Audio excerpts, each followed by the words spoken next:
আহমদুল্লাহ সাহেবের আগমন শুভেচ্ছা যশোরবাসীর পক্ষ থেকে দিনের পক্ষ থেকে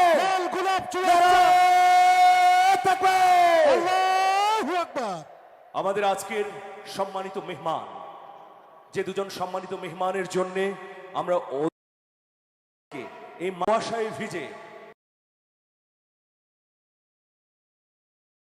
করছি, পবিত্র কোরআনের জন্য এই অপেক্ষা, সেই অপেক্ষার অবসান ঘটতে যাচ্ছে, ঘটল বলেই বলা যায়।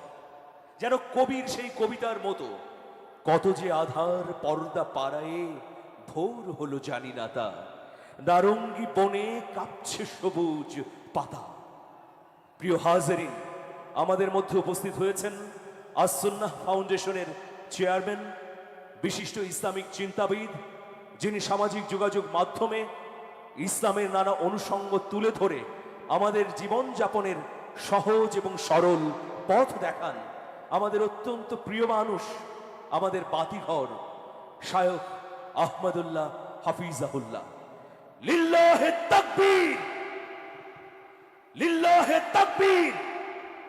আজকের এই চমৎকার এবং হৃদয়গ্রাহী ঐতিহাসিক তাফসির মাহফিল যিনি বাস্তবায়ন করেছেন, আমাদের আরেক অভিভাবক, আরেক বাতিঘর ডাক্তার শেখ মহিউদ্দিন স্যারকে আমি এখানে আসার অনুরোধ করছি। ডাক্তার শেখ মহিউদ্দিন স্যার শায়খ আহমদুল্লাহ হাফিজাহুল্লাহ সম্পর্কে দু একটি কথা বলে শুরু করে দেন।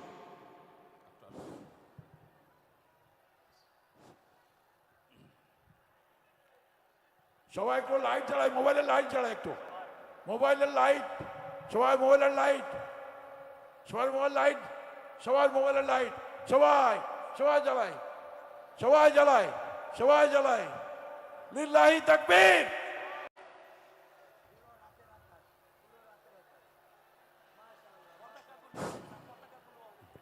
পতাকাগুলো উঠাই দিন, পতাকাগুলো উঠাই দিন।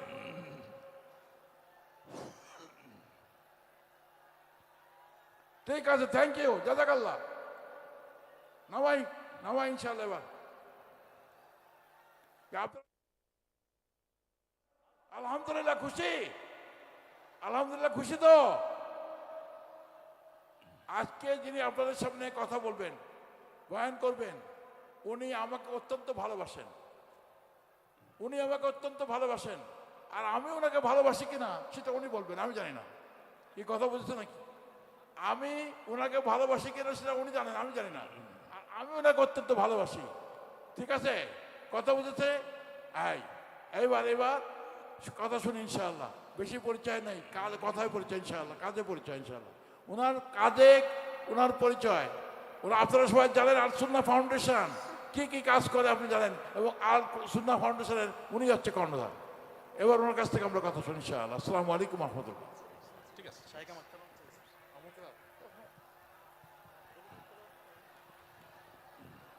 শায়খ আহমদুল্লাহ হাফিজাহুল্লাহ তিনি তার বয়ান শুরু করবেন। তার আগে শায়খের আহ্বানে তেলাওয়াত করবেন, পবিত্র কোরআন থেকে তেলাওয়াত করবেন আদ-দ্বীন জামে মসজিদের সম্মানিত পেশ ইমাম হাফেজ সাইদুল ইসলাম।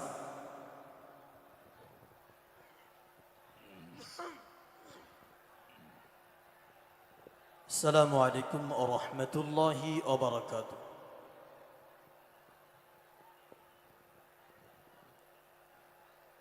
أعوذ بالله من الشيطان الرجيم.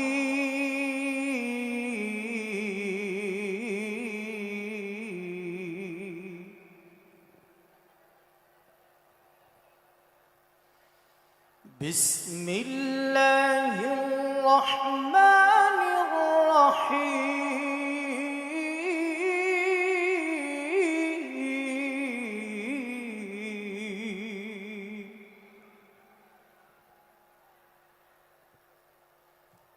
إن ربك لبالمرصاد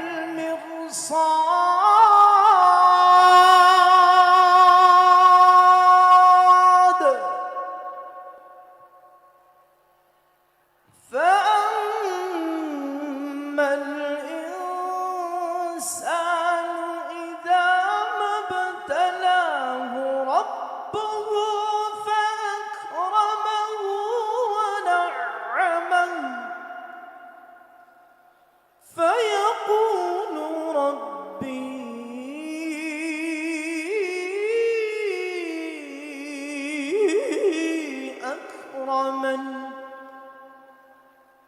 وأما إذا ما ابتلاه فقدر عليه رزقه فيقول ربي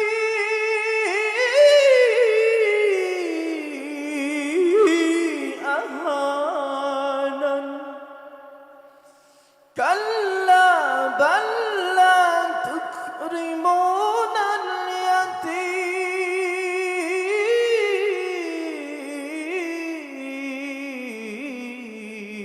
اليتيم ولا تحاضون على طعام المسكين وتأكلون التراث أكلا لما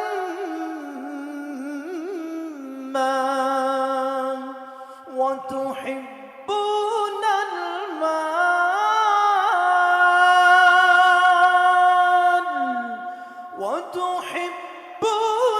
المال حبا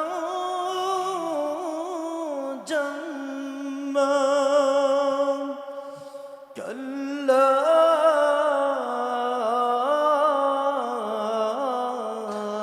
إذا دكت الأرض دكا دكا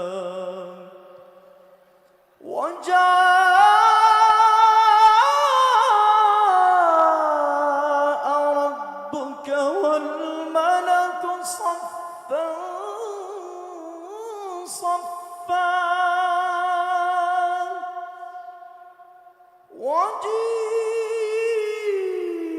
وجيء يومئذ بجهنم وجيء يومئذ بجهنم يومئذ يتذكر الإنسان وأنى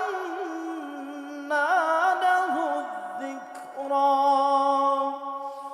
يقول يا ليتني يقول يا ليتني يقول يا ليتني قدمت لحياتي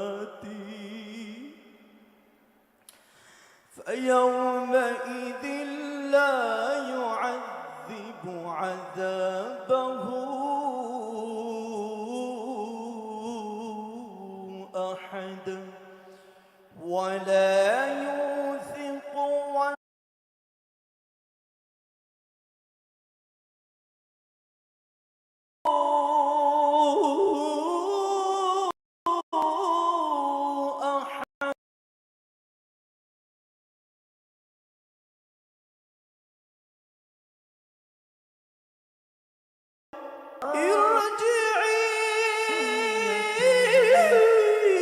إلى ربك راضية راضية راضية مرضية فادخلي في عبادي وادخلي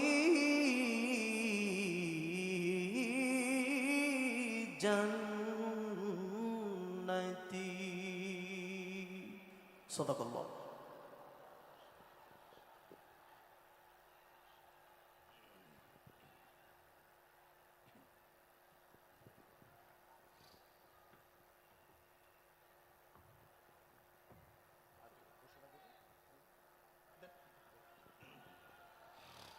সুপ্রিয় হাজারিন, লিল্লাহে তাকবীর, লিল্লাহে তাকবীর, লিল্লাহে তাকবীর।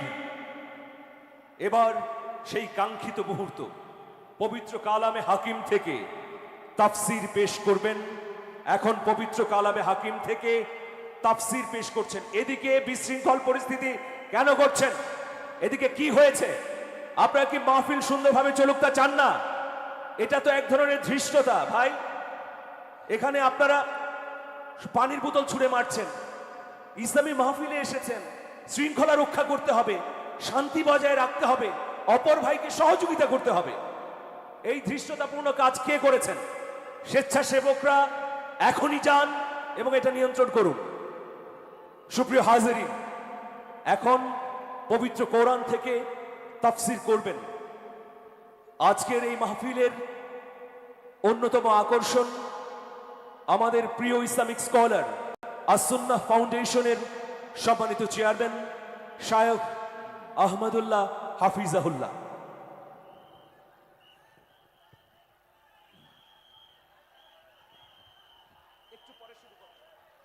আসসালামু আলাইকুম ওয়া রাহমাতুল্লাহি ওয়া বারাকাতুহু।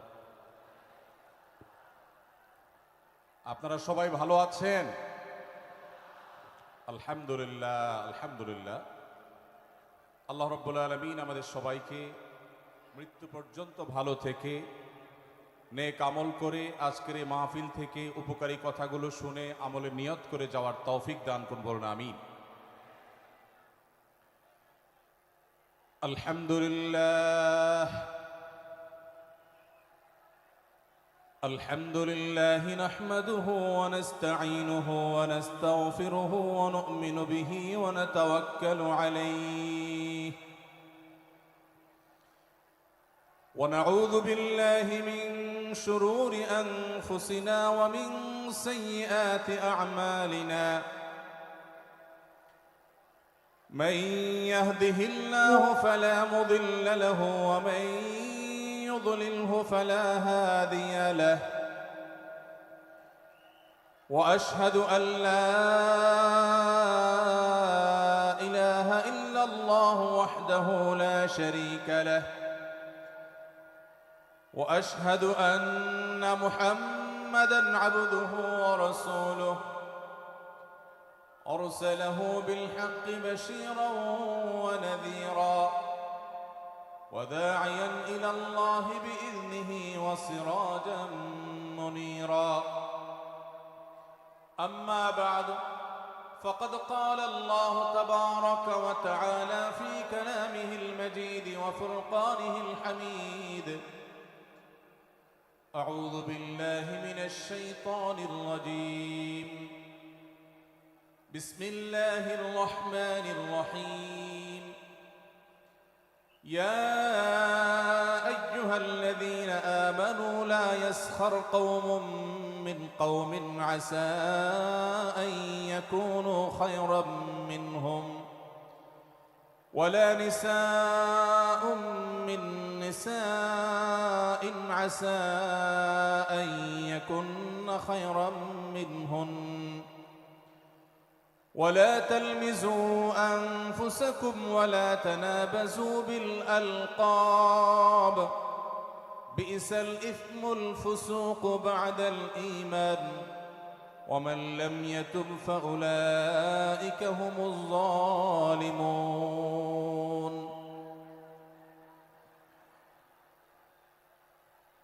আদ-দ্বীন ফাউন্ডেশন কর্তৃক আয়োজিত আজকের এই ঐতিহাসিক মাহফিলের সম্মানিত সভাপতি ওয়াজিবুল ইহতিরাম সম্মানিত উলামায়ে কেরাম, দূর দূরান্ত থেকে আগত, দেশের প্রত্যন্ত অঞ্চল থেকে আসা আমার প্রাণ প্রিয় দিন দরদি ভাইয়েরা এবং পর্দার আড়াল থেকে যে সমস্ত মা বোনরা আমাদের শুনছেন, সে সকল মা ও বোনেরা, আল্লাহ রাব্বুল আলামিন আমাদেরকে কোরআনে কারীম থেকে, নবী করিম সাল্লাল্লাহু আলাইহি সাল্লামের হাদিস থেকে গুরুত্বপূর্ণ বক্তব্য শোনার জন্য আজ আদ-দ্বীন সকিনা মেডিকেল কলেজ হসপিটালের এই বিশাল মাঠে সমবেত হওয়ার তৌফিক দিয়েছেন। সেজন্য রব্বে কারীমের কাছে আমরা শুকরিয়া জানাই, আলহামদুলিল্লাহ। সম্মানিত উপস্থিতি, এই বিশাল বড় জনসমাগম এই বিশাল বড় ওয়াজ মাহফিল, এই মাহফিলের শৃঙ্খলা রক্ষা করার জন্য এবং মাহফিলটিকে সুচারুরূপে শেষ পর্যন্ত সমাপ্ত করবার জন্য আমাদের প্রত্যেকের সহযোগিতা প্রয়োজন। আমরা অনেকেই বেশ নীরবে নিঃশব্দে আলোচনা শুনছি, আবার এর মধ্যে আশপাশ থেকে বিভিন্ন আওয়াজ শোনা যাচ্ছে। আমি আপনাদেরকে বিনীতভাবে অনুরোধ করতে চাই, সবাই নীরবতা অবলম্বন করুন এবং সবাই শৃঙ্খলা মেনটেন করে চলুন। আমরা কিছুটা অসুবিধা অনুভব করছি হয়তো অনেকে দেখতে পাচ্ছি না, কিন্তু বিশাল বড় মনিটর আছে, অনেকগুলো মনিটর, এলইডি মনিটর রাখা আছে।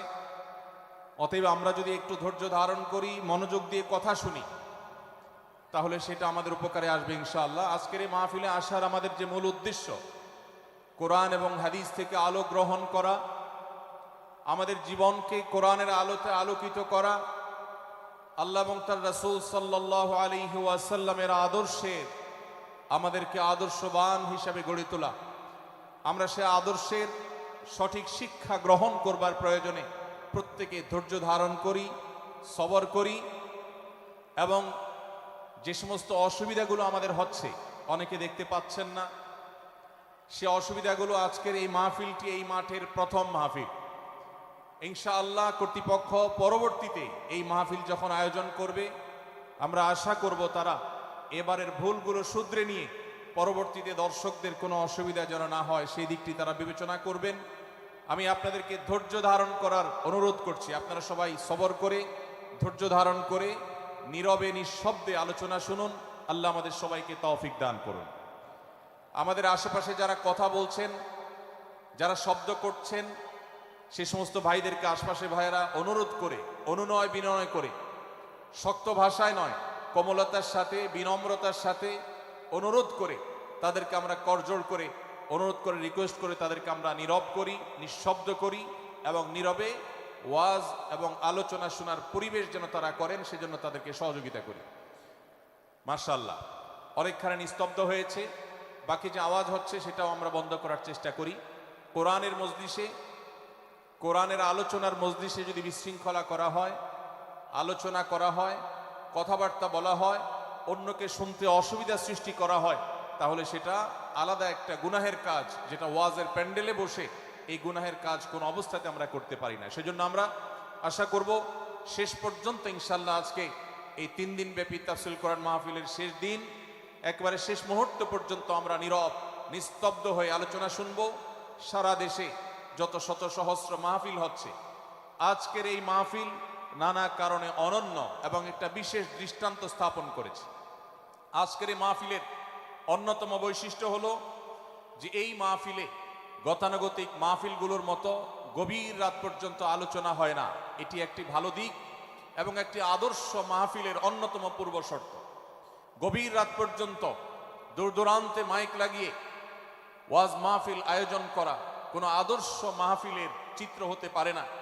সেই বিচারে, সেই দৃষ্টিকোণ থেকে আদ্দিন ফাউন্ডেশনের আজকের এই মাহফিলটি অত্যন্ত চমৎকার এবং অসাধারণ মাহফিল।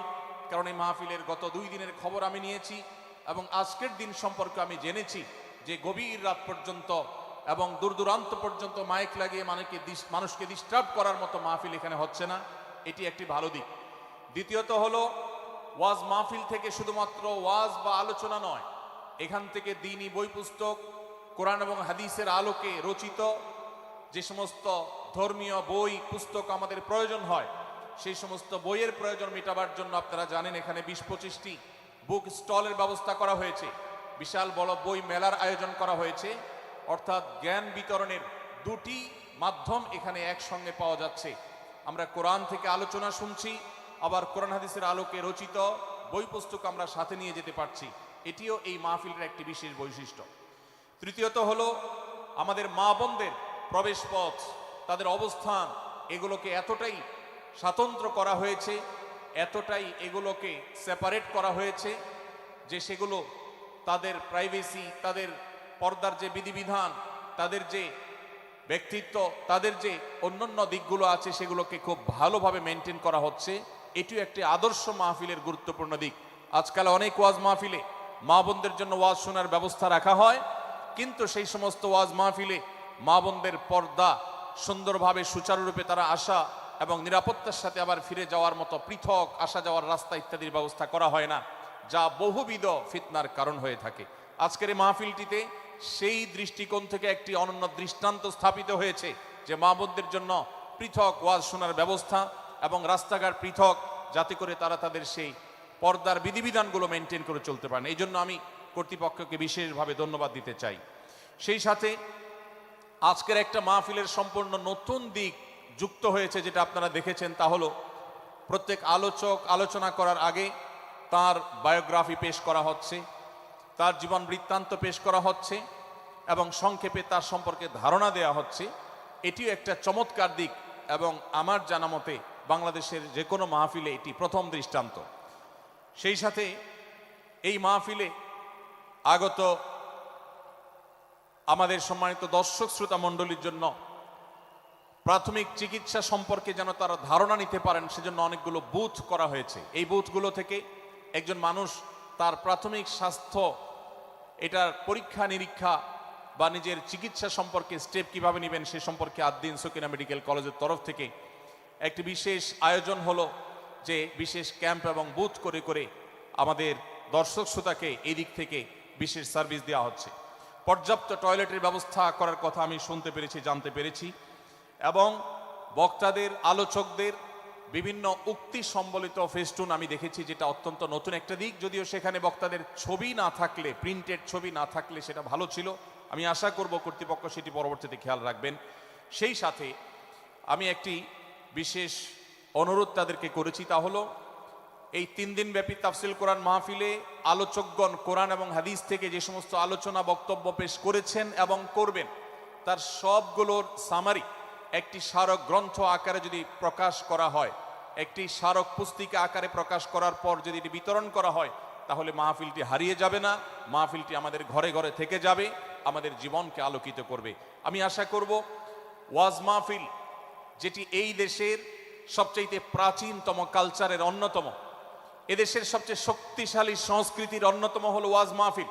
এই ওয়াজ মাহফিলগুলো আদর্শ ওয়াজ মাহফিলে পরিণত হবে। এই ওয়াজ মাহফিলগুলো মানুষের বিরক্তির কারণ হবে না। শহর এলাকায় রাত বিরাতে গভীর রাত পর্যন্ত দূর দূরান্তে মাইক লাগিয়ে মানুষের দুর্ভোগ সৃষ্টির কারণ হবে না। উচ্চ শব্দ দিয়ে মানুষকে বিরক্ত করার কারণ হবে না মাহফিলগুলো। আমরা যদি আদর্শ ওয়াজ মাহফিলের দৃষ্টান্ত স্থাপন করতে পারি, তাহলে এই দেশ কোরআনের আলোয় আলোকিত হবে, হাদিসের আলোকে আলোকিত হবে, আমাদের ঘরগুলো আলোকিত হবে দ্বীনের নূর এবং আলো দ্বারায়। আল্লাহ রাব্বুল আলামিন আমাদের সবাইকে কোরআন এবং হাদিসের আলো থেকে আলোকিত হওয়ার তৌফিক দান করুন। আজকের এই মাহফিলে আমরা যেরকম সবাই সমবেত হয়েছি, মাশাআল্লাহ চরম নীরব নিস্তব্ধ পরিবেশে সবাই পিনপতন নীরব হয়ে এই মুহূর্তে কথা শুনছি। আমি আশা করব শেষ মুহূর্ত পর্যন্ত আমরা এই অবস্থা বজায় রাখব। আরশে আজিমের মালিকের কাছে ফরিয়াদ করি, হে আল্লাহ, হে আরশের মালিক, আপনি আমাদের সবাইকে এখানে যেরকম একত্রিত হওয়ার তৌফিক দিয়েছেন, জান্নাতুল ফেরদাউসের আঙ্গিনায় প্রিয় হাবিব মুহাম্মদ মুস্তাফা সাল্লাল্লাহু আলাইহি সাল্লামের সাথে আমাদেরকে এরকম একত্র হওয়ার, সমবেত হওয়ার তৌফিক দান করুন, বলুন আমিন। সম্মানিত ভাইয়েরা, আমি আপনাদের সম্মুখে কোরআনে কারীমের গুরুত্বপূর্ণ একটি সূরা, সূরা হুজরাতের একটি আয়াত তেলাওয়াত করেছি। সূরা হুজরাতের 7টি বিশেষ সামারি আপনাদের সামনে আমি তুলে ধরতে চাই। এই সূরার বিশেষ তাৎপর্য, এই সূরার যে বিশেষ বার্তা, আজ বাংলাদেশের যে সমাজ বাস্তবতা রয়েছে, সেই সমাজ বাস্তবতায় সূরাতুল হুজরাত প্রতিটি ঘরে ঘরে প্রত্যেক মুসলমানকে বারবার পাঠ করা, পুনর্পাঠ করা প্রয়োজন। আমার রব, আমার আল্লাহ যদি আমাকে শক্তি সামর্থ্য দিতেন, আমি আমার দেশের প্রত্যেক মুসলিম ভাইকে বোনকে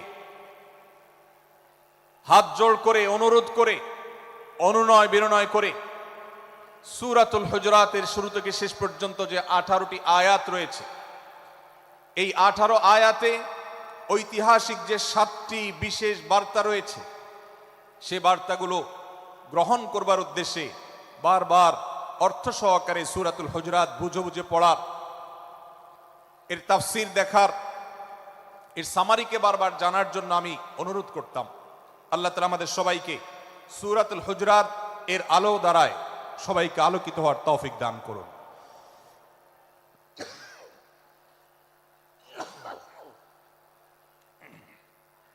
সম্মানিত উপস্থিতি, আমি যে সূরার সামারি আপনাদেরকে বলতে যাচ্ছি, যে সূরাকে সামনে রেখে আজকের এই ঐতিহাসিক মাহফিলে কোরআনে কারীমের দেওয়া 7টি বার্তা দিতে চাইছি, সেই সূরার নাম হলো সূরাতুল হুজরাত।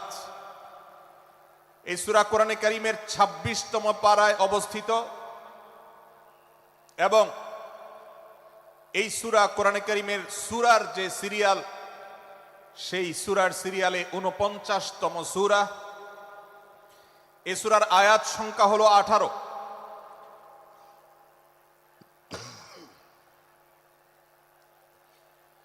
এ সূরার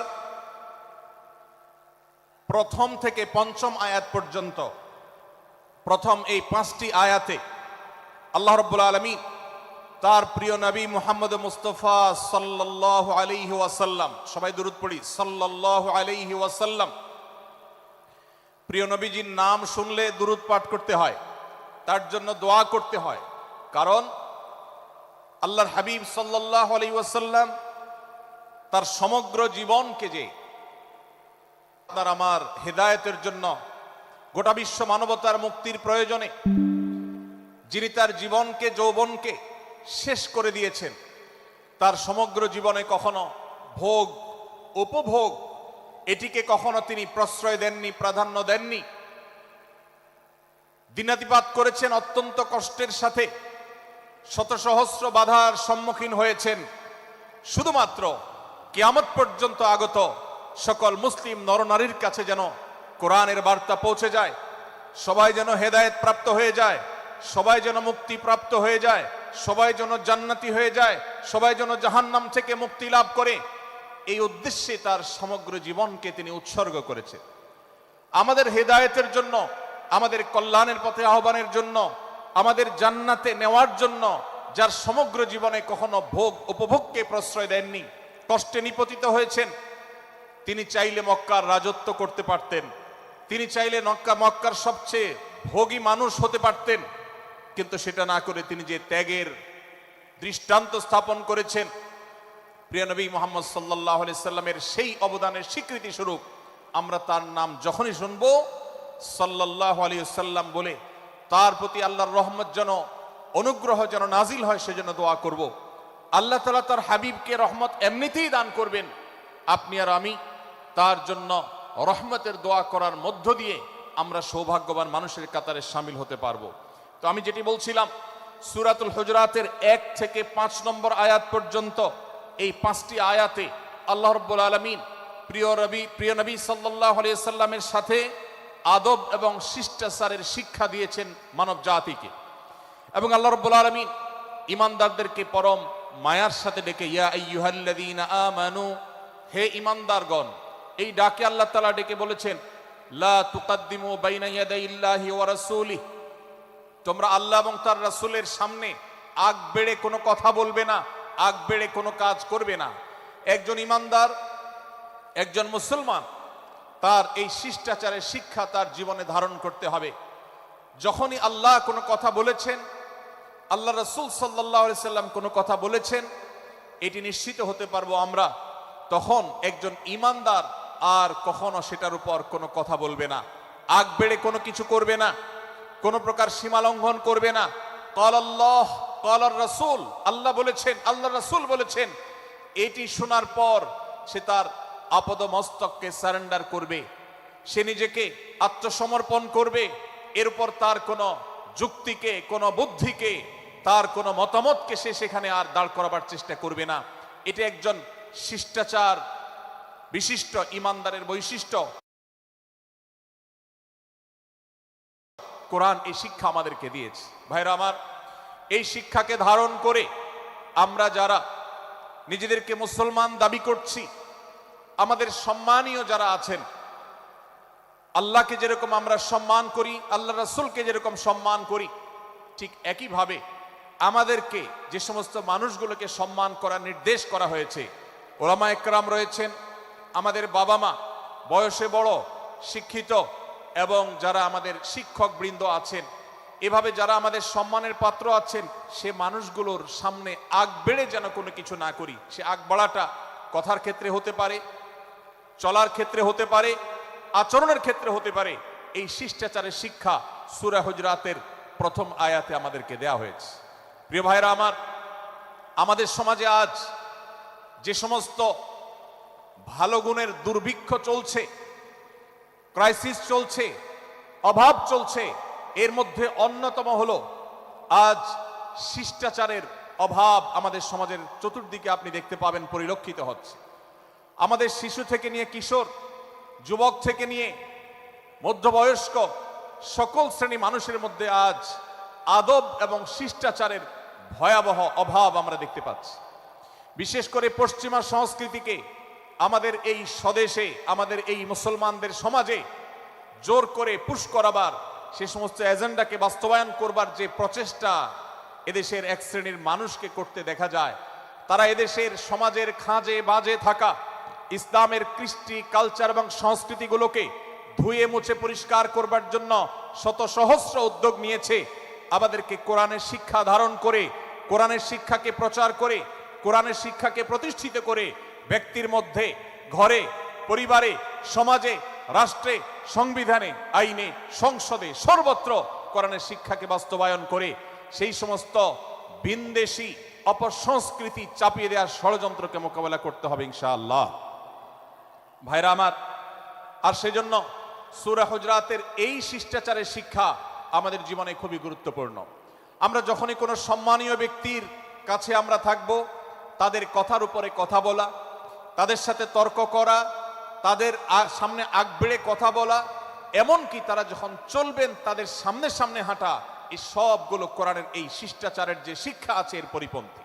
প্রিয় নবী সাল্লাল্লাহু আলাইহি সাল্লামের সময়কার একটি ঘটনা, এক ব্যক্তি তার বাবার সাথে হেঁটে যাচ্ছিলেন, বোঝা যাচ্ছিল না যে তাদের মধ্যে বাবাকে সন্তানকে। অনেক সময় বাপ সন্তানের বাহ্যিকভাবে দেখে বোঝা যায় না, এরকম কোনো কোনো ক্ষেত্রে হয়।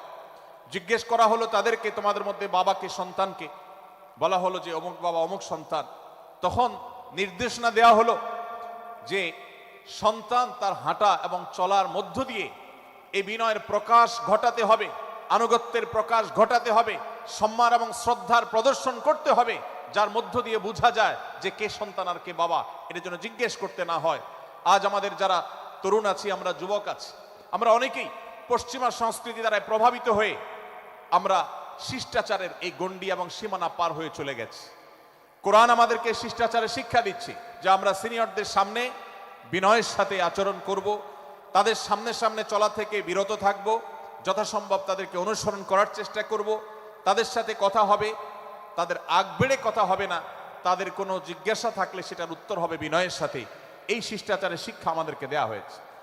এবং একইভাবে সূরা হুজরাতের প্রথম বার্তার মধ্যে নবী সাল্লাল্লাহু আলাইহি সাল্লামের সাথে আরেকটি শিষ্টাচার শেখানো হয়েছে, তা হলো আল্লাহ রাব্বুল আলামিন আমাদের কণ্ঠকে, আমাদের আওয়াজকে, আমাদের কথাকে নবী সাল্লাল্লাহু আলাইহি সাল্লামের কথার চাইতে যেন আগ বেড়ে না যায়, তার চাইতে যেন উঁচু কণ্ঠে আমরা কথা না বলি, তার চাইতে যেন উচ্চ স্বরে কথা না বলি, সেই শিক্ষা দিয়েছেন। সেই শিষ্টাচারের শিক্ষা আমাদেরকে দেওয়া হয়েছে। ভাইরা আমার, প্রিয় নবী সাল্লাল্লাহু আলাইহি সাল্লামের সাহাবীরা নবী সাল্লাল্লাহু আলাইহি সাল্লামের প্রতি আদব এবং শিষ্টাচার এত বেশি প্রদর্শন করতেন যে নবী করিম সাল্লাল্লাহু আলাইহি সাল্লামের প্রতি এই শিষ্টাচারের কথা যখন বলা হয়, সাহাবীরা অনেকে নবী করিম সাল্লাল্লাহু আলাইহি সাল্লামের সাথে কথা বলতে রীতিমতো ইতস্তত বোধ করছিলেন যে কিভাবে কথা বলবো, না জানে জোরে হয়ে যায় এবং তাতে না জানে আমি বেয়াদবের কাতারে শামিল হয়ে যাই, শিষ্টাচার বহির্ভূত কাজ করে ফেলি। এবং আল্লাহ তাআলা যে সতর্কীকরণ করেছেন সূরা হুজরাতের এই 1 থেকে 5 নম্বর আয়াতের মধ্যে, তার আওতায় আমি না জানে পড়ে যাই। তখন সাহাবায়ে কেরাম বিনয় এবং বিনম্রতা অবলম্বন করেছেন এবং তারা একরকম বিপাকে পড়ে গেছেন। এতটা তারা সভ্য ছিলেন, এতটা তারা নম্র ছিলেন, এতটা তারা বিনম্র আচরণ করতেন নবীজির সাথে। ভাইরা আমার, এই বিষয়টিও আমরা শুধুমাত্র আমাদের প্রিয় নবীজির জন্য নয়, এটি আমাদের মা বাবা, আমাদের সম্মানের পাত্র যারা আছেন, আমাদের বয়সে যারা সিনিয়র আছেন, তাদের সামনে কথা বলার সময় আমরা মেনটেন করে চলবো। অর্থাৎ আমরা উচ্চ কণ্ঠে তাদের সামনে কথা বলবো না। এই মাহফিলে এখনো শত শত হাজারো মানুষ হয়তো এমন আছেন যারা মায়ের সামনে, বাবার সামনে, বড় ভাইয়ের সামনে, শিক্ষকের সামনে, সিনিয়রদের সামনে, মুরব্বীদের সামনে, ওলামাদের সামনে উচ্চ কণ্ঠে কথা বলেন। প্রিয় ভাইরা আমার, আমরা মুসলমানদের সন্তান, আমরা মুহাম্মদ সাল্লাল্লাহু আলাইহি সাল্লামের উম্মত, আমরা আবু বকর, ওমর, ওসমান, আলী রাদিয়াল্লাহু আজমাইনের অনুসারী, আমরা কোরআনের অনুসারী।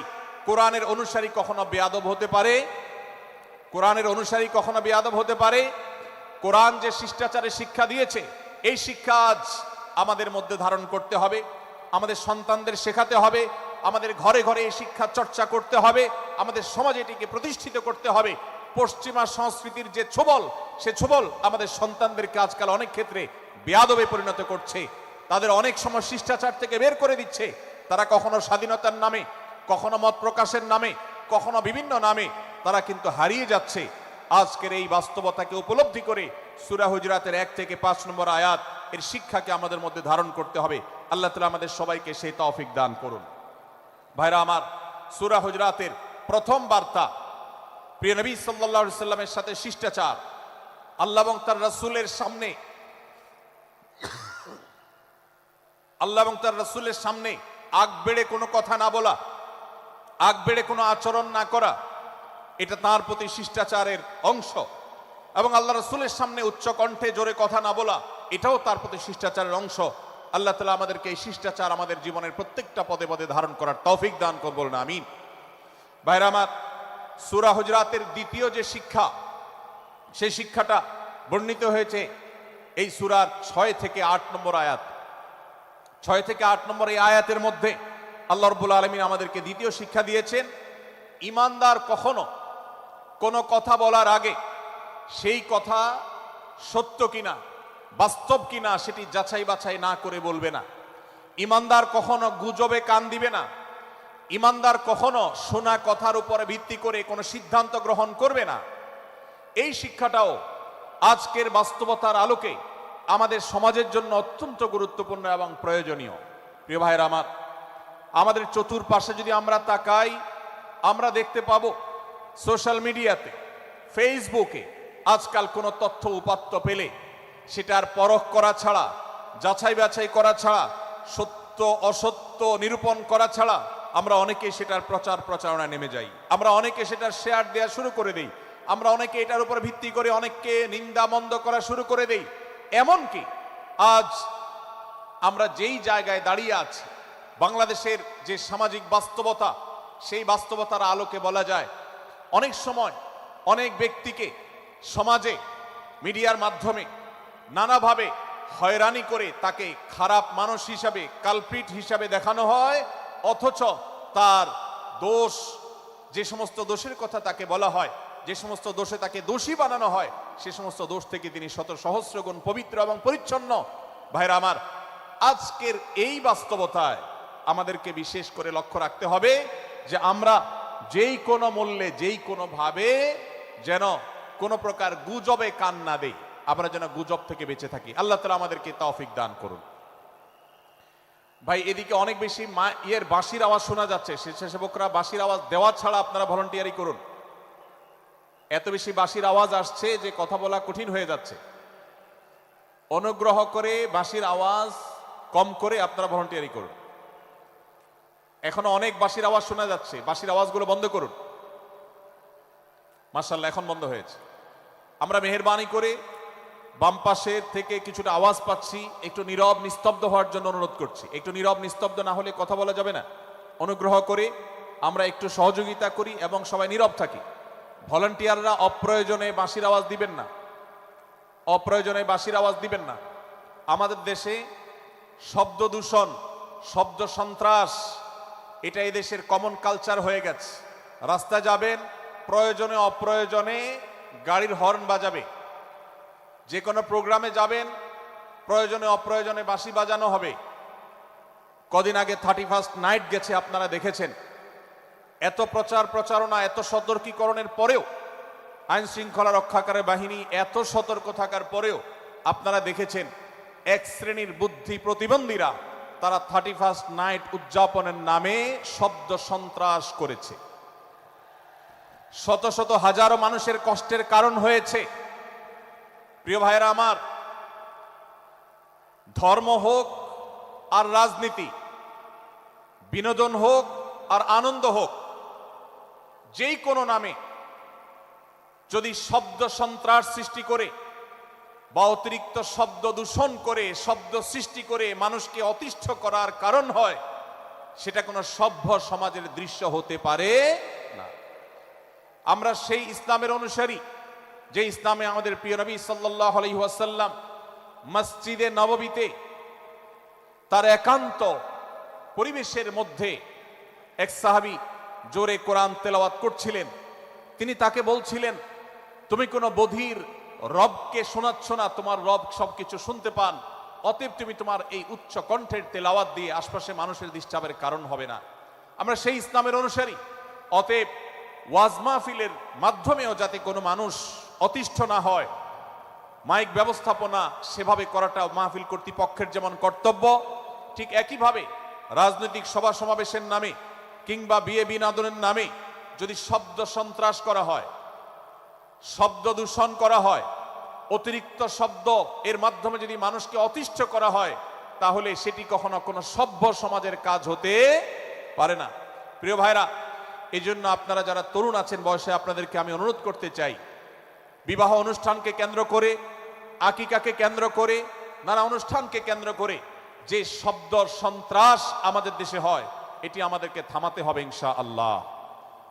আমরা যদি সবাই সজাগ হয়ে যাই, আমরা যদি সবাই সতর্ক হই, সচেতন হই, ইনশাআল্লাহ এই যে শব্দ দিয়ে মানুষকে কষ্ট দেওয়ার অপসংস্কৃতি, বিশেষ করে ভিনদেশি যে অপসংস্কৃতি আমদানি করা হয়েছে, এই অত্যাচার এদেশে থামাতে হবে ইনশাআল্লাহ। আল্লাহ আমাদের সবাইকে তৌফিক দান করুন।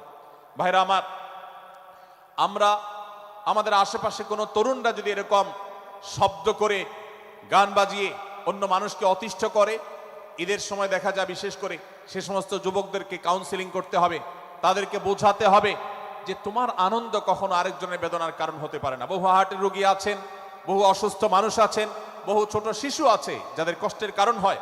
বিধায় আমরা কখনো আমাদের শব্দ দিয়ে কাউকে কষ্ট হতে দিব না। আল্লাহ আমাদের সবাইকে তৌফিক দান করুন। মাশাআল্লাহ, অনেকটা নীরব নিস্তব্ধ হয়েছে। আমি যে জায়গাটা ছিলাম আবার সেখানে ফিরে যাই। সূরা হুজরাতের দ্বিতীয় শিক্ষার কথা বলছিলাম ভাইরা। 6 থেকে 8 নম্বর আয়াত যদি আপনি পাঠ করেন সূরা হুজরাতের, আপনি দেখতে পাবেন সেখানে আল্লাহ রাব্বুল আলামিন ঈমানদারদেরকে যেই কোনো সংবাদ, যে কোনো তথ্য, বিশেষ করে অনির্ভরযোগ্য সূত্র থেকে যখন পাবে, ফাসিক থেকে যখন শুনবে, যার ভিতরে আল্লাহর ভয় নাই সেরকম মানুষ থেকে যখন পাবে, সেই সংবাদ তথ্য উপাত্ত যাচাই করা ছাড়া সেই সংবাদ যেন বলে না বেড়ায়। আপনি শহরে যান কিংবা গ্রামে, শিক্ষিত দেখুন কিংবা অশিক্ষিত, সর্বশ্রেণীর মানুষের মধ্যে আজ এই ব্যাধি দেখতে পাবেন চরম আকার ধারণ করেছে। কারোর ব্যাপারে কোনো নেগেটিভ কথা শুনেছেন, কোনো মন্দ কথা শুনেছেন, সে কথার প্রচার প্রচারণা শুরু করে দেন। সেটা কি সঠিক কিনা, সেটা কি সত্য কিনা, সেটা কি যথার্থ কিনা, সেটা কোনো প্রপাগান্ডা কিনা, সেটা কোনো মিথ্যাচার কিনা, সেটা কোনো গুজব কিনা, এটা যাচাই করার প্রয়োজন অনুভব করে না। অথচ আমরা সেই মুহাম্মদ সাল্লাল্লাহু আলাইহি সাল্লামের উম্মত, যে মুহাম্মদ সাল্লাল্লাহু আলাইহি সাল্লাম আমাদেরকে সতর্ক করেছেন, কাফা বিল মারই কাযিবান আন ইউহাদ্দিসা বিকুল্লি মা সামিআ, কোন ব্যক্তি যা শুনে সেটাই যদি বলে বেড়ায়, তথ্য উপাত্ত যাচাই না করে, সেটাকে ভালো করে যাচাই বাছাই না করে, সেটাকে অনুসন্ধান না করে, সত্য সত্য নিরূপণ করবার চেষ্টা না করে, তাহলে সে মিথ্যাবাদী হওয়ার জন্য যথেষ্ট।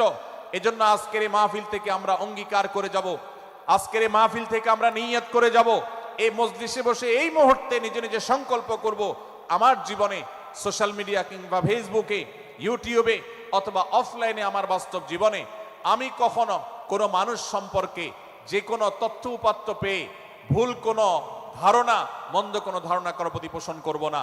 কোনো তথ্য উপাত্ত যদি পাই, কোনো সংবাদ যদি পাই অনির্ভরযোগ্য সূত্রে, তাহলে সেক্ষেত্রে সেটা যাচাই বাছাই করা ছাড়া আমি সেটাকে বিশ্বাস করতে যাব না। এটাই হলো আমাদের ঈমানের দাবি। ভাইরা আমার, একজন ঈমানদার এতটা সরল হবে না যে যা শুনবে সে সেটাকে বিশ্বাস করে বসবে। একজন ঈমানদার এতটা বাস্তবতা থেকে দূরে থাকবে না যে তিনি তার পাওয়া কোনো সংবাদকে অনুসন্ধান করবে না।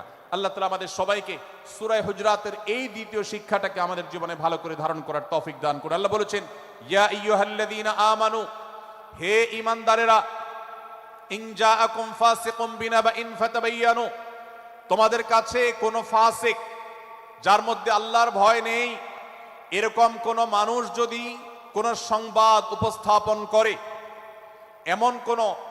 এমনকি গণমাধ্যমেও যদি কোনো সংবাদ প্রচারিত হয়, সংবাদদাতার মধ্যে যদি আল্লাহর ভয় না থাকে, সে যদি টাকার বিনিময়ে কারোর চরিত্র হনন করতে পারে, সে যদি অ্যাডভার্টাইজ পেয়ে কোনো কোম্পানির হয়ে দালালি করতে গিয়ে অন্য কারোর বিরুদ্ধে কোনো মিথ্যাচার করে, সে যদি বিদেশিদের এজেন্ডা বাস্তবায়ন করতে গিয়ে আলেম সমাজের চরিত্রকে কলঙ্কিত করে, কোনো ভালো মানুষকে দোষী হিসাবে সাব্যস্ত করে, তো আল্লাহ তাআলা আমাদেরকে সতর্ক করেছেন, ফাতাবাইয়ানু, সেই সংবাদ সত্য কিনা আমাদেরকে যাচাই করতে হবে।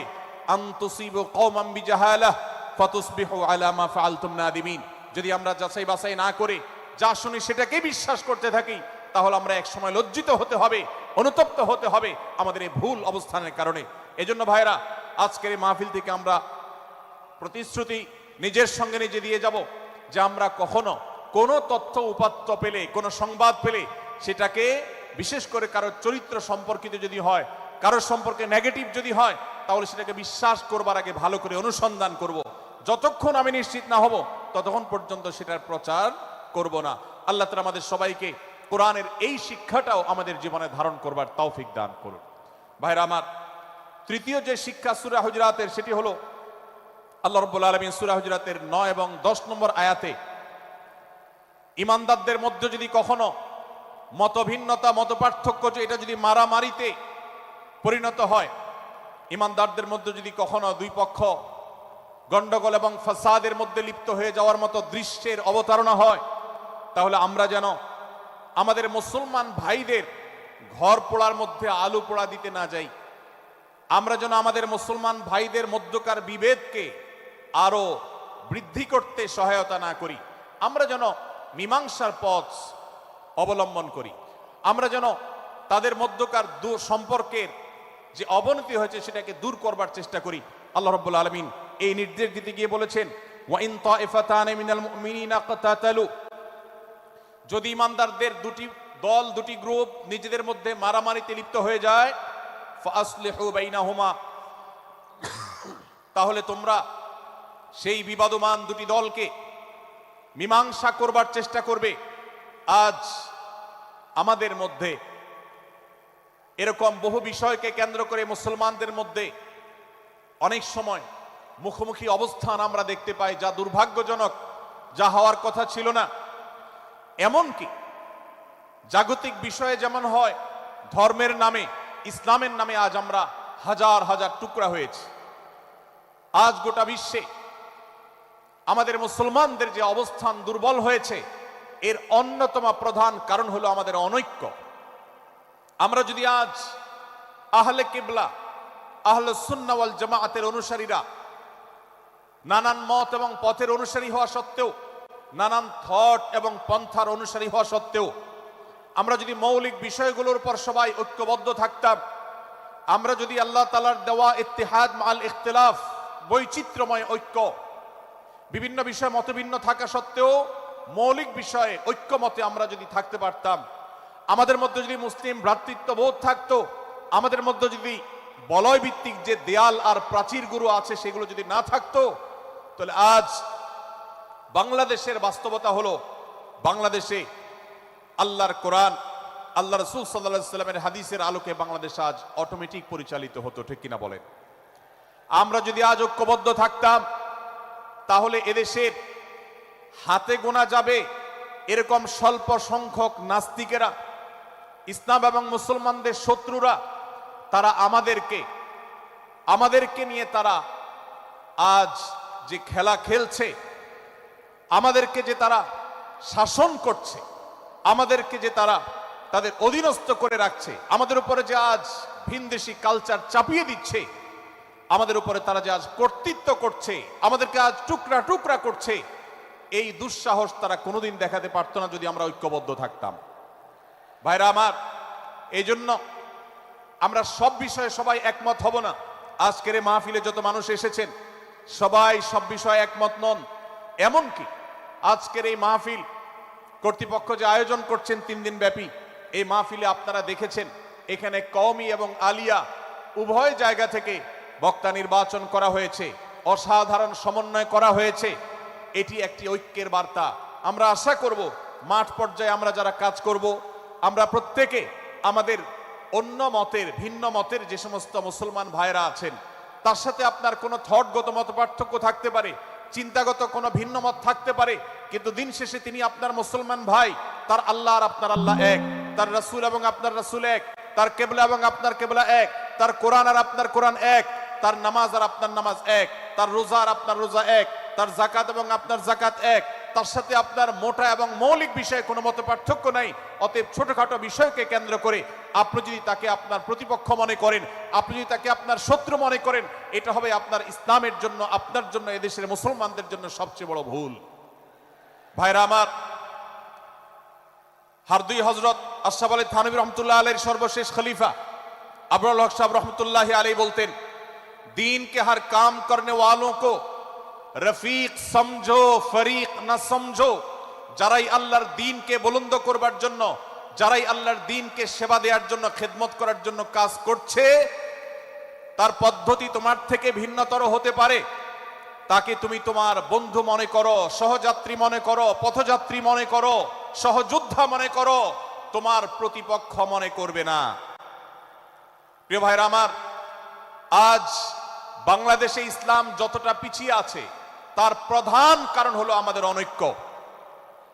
আজ আমরা যদি আমাদের মধ্যকার যে সমস্ত দেয়াল এবং প্রাচীরগুলো, অদৃশ্য প্রাচীরগুলো উঠে আছে, যেগুলো আমাদের মুসলিম ভ্রাতৃত্বকে ভেঙে খান খান করে দিয়েছে, টুকরো টুকরো করে দিয়েছে, যদি আজ আমরা সে সমস্ত অদৃশ্য প্রাচীরগুলো দূরে সরাতে পারতাম, আমার ভিন্ন মতের ভাইকে যদি আমার ভাই মনে করতে পারতাম, তার যদি আমি কল্যাণকামী হতে পারতাম, আল্লাহর কোরআনের ঘোষণা অনুযায়ী এই মুসলমানদের ঐক্যবদ্ধ শক্তিকে দমাবার শক্তি পৃথিবীর কারোর নাই, কারোর নাই, কারোর নাই। আজ আমার ভাইয়েরা ফিলিস্তিনে মার খাচ্ছে, যদি আজ গোটা বিশ্বের মুসলমানরা আমরা ফিলিস্তিনে মুসলমানদের উদ্ধারের ব্যাপারে ঐক্যবদ্ধ থাকতাম, ফিলিস্তিনে মুসলমানের দিকে চোখ তুলে তাকাবার শক্তি বিশ্বের কোনো কাফেরদের থাকতো না। আজ যদি আমরা আমাদের মুসলমান নির্যাতিত ভাইদের ব্যাপারে সারা বিশ্বের মুসলমানরা ঐক্যবদ্ধ অবস্থান গ্রহণ করতে পারতাম, মুসলমানের দিকে চোখ তুলে তাকাবার শক্তি বিশ্বের কোনো কারোর থাকতো না। ভাইরা আমার, গোটা বিশ্বে ঐক্য প্রতিষ্ঠা করা আপনার আমার মতো সাধারণ মানুষের দ্বারা হয়তো সম্ভবপর হবে না, কিন্তু আমরা যারা মাঠ পর্যায়ে কাজ করছি, আমি আপনাদেরকে করজোড় করে অনুরোধ করতে চাই। আমি জানি আপনার এলাকাতে, আপনার মহল্লাতে আপনার সাথে অন্য মুসলমান ভাইদের অনেক ক্ষেত্রে মতভিন্নতা আছে। সেটা রাজনৈতিক দৃষ্টিভঙ্গির ক্ষেত্রে হতে পারে, সেটা ধর্মীয় থট এবং মানহাজ, মাযহাব, মাসলাকগতভাবে হতে পারে, সেটা অন্য কোনো ইস্যুভিত্তিক মত পার্থক্য হতে পারে। আল্লাহর জন্য, আল্লাহর ওয়াস্তে, আল্লাহর ওই আয়াতকে মেনে আমল করার চেষ্টা করি আমরা। আল্লাহ বলেছেন, ওয়া'তাসিমু বিহাবলিল্লাহি জামিআন ওয়া লা তাফাররাকু, তোমরা আল্লাহর রশিকে সবাই ঐক্যবদ্ধভাবে আঁকড়ে করে ধরো, ঐক্যবদ্ধভাবে আল্লাহর রশিকে আঁকড়ে ধরো, তোমরা পরস্পর বিচ্ছিন্ন হয়ে যেও না। আমরা অনেক ফরজের কথা শুনেছি, নামাজ রোজা ফরজ আমরা জানি, বাবা মার প্রতি সদ্ব্যবহার করার ফরজের কথা আমরা জানি, আত্মীয়তার সাথে সুসম্পর্ক, আত্মীয়তার বন্ধন রক্ষার কথা আমরা জানি, ফরজ হওয়ার কথা জানি, কিন্তু মুসলমানদের ঐক্যবদ্ধ থাকতে হবে এই ফরজের কথা আমরা অনেকেই জানি না। ভাইরা আমার, মুসলমানদেরকে আল্লাহ রাব্বুল আলামিন ঐক্যবদ্ধ থাকার নির্দেশ দিয়েছেন। এই ঐক্যটা এর মানে এই নয় যে সবাই এক মতের হয়ে যাবে সব বিষয়ে। বিভিন্ন বিষয়ে আমাদের মধ্যে মত পার্থক্য থাকবে, তারপরে আমরা একে অন্যের সহযোদ্ধা হব, সহযাত্রী হব, আমরা একে অন্যের কল্যাণকামী হব, একে অন্যের ভালো চাইবো। আমার ভিন্ন মতের মুসলমানের কোনো ক্ষতিতে আমি খুশি হব না, তার ক্ষতিতে আমি কষ্ট পাবো, তার সাফল্যকে আমি এনজয় করব, আনন্দিত হব। এটা যদি করতে না পারি তো আমি কখনো খালেস এবং সাচ্চা মুসলমান হতে পারলাম না। আল্লাহ তাআলা আমাদের অন্তরগুলোকে উদার করে দিন, ব্রড করে দিন, প্রশস্ত করে দিন, বড় করে দিন, উম্মার ঐক্যের প্রয়াসী হওয়ার তৌফিক দান করুন, বলুন আমিন। ভাইরা আমার, আমরা মহল্লায় মহল্লায়, এলাকায় এলাকায়, মসজিদে মসজিদে, আমাদের নিজস্ব বলয়ে, নিজস্ব অঙ্গনে আমরা চেষ্টা করব ভিন্ন ভিন্ন মতের মুসলিম ভাইকেও আমার ভাই হিসাবে আঁকড়ে ধরার, আপন করার। ডক্টর খন্দকার আব্দুল্লাহ জাহাঙ্গীর রাহিমাহুল্লাহ এই অঞ্চলের সন্তান।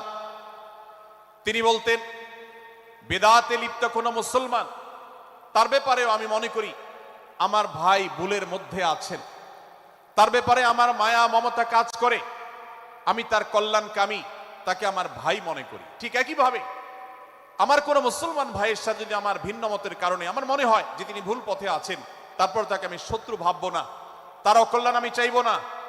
আজ বাংলাদেশের বাস্তবতায় যদি আমরা তাকাই, দেখতে পারবো ইসলাম এবং মুসলমানদের যত শত্রু আছে, আমরা দেখেছি গত কয়েক যুগ ধরে তাদের নিজেদের মধ্যে হাজারো বিভক্তি, হাজারো মত পার্থক্য থাকা সত্ত্বেও মুসলমানদের শত্রুতা করার ব্যাপারে তারা সবাই ঐক্যবদ্ধ। অথচ আমরা মুসলমানরা আমাদের আল্লাহ, আমাদের রাসূল, আমাদের কোরআন, আমাদের কিবলা, আমাদের সবকিছু এক হওয়া সত্ত্বেও ছোটখাটো বিষয়কে নিয়ে আমরা আমাদের মধ্যকার বিভেদের প্রাচীরগুলোকে দাঁড় করিয়ে রেখেছি, যার কারণে আমরা গোটা বিশ্বে যেমন মার খাচ্ছি, আমাদের এই প্রিয় মাতৃভূমিতেও আমরা সংখ্যায় সবচেয়ে বেশি হয়েও আমরা কালচারালি মাইনরিটি হয়ে আছি, সংস্কৃতিতে আমরা সংখ্যালঘু হয়ে আছি। সব ক্ষেত্রে আমাদেরকে ইগনোর করা হয়। 4 লক্ষ মসজিদের এদেশে 4 লক্ষ ইমাম আছেন, 4 লক্ষ মুয়াজ্জিন আছেন। এই মসজিদগুলো এদেশে এর নেটওয়ার্ক যতটা শক্তিশালী, এদেশের সকল রাজনৈতিক দলগুলোর নেটওয়ার্ককে যদি একত্র করা হয়, মসজিদগুলোর মতো এতটা শক্তিশালী নেটওয়ার্ক এদেশের সমাজে নাই। কিন্তু ওলামা একরামকে ইগনোর করা হয়, মুসলমানদের ইগনোর করা হয়। এদেশের আইনে কোরআন এবং সুন্নাহ এদেশের মুসলমানদের ধ্যান ধারণাকে কখনো বিবেচনায় আনা হয় না। এই যে মুসলমানদের আজ দুরবস্থা, এর অন্যতম প্রধান কারণ হলো আমাদের হাজার হাজার ভাগে বিভক্তি।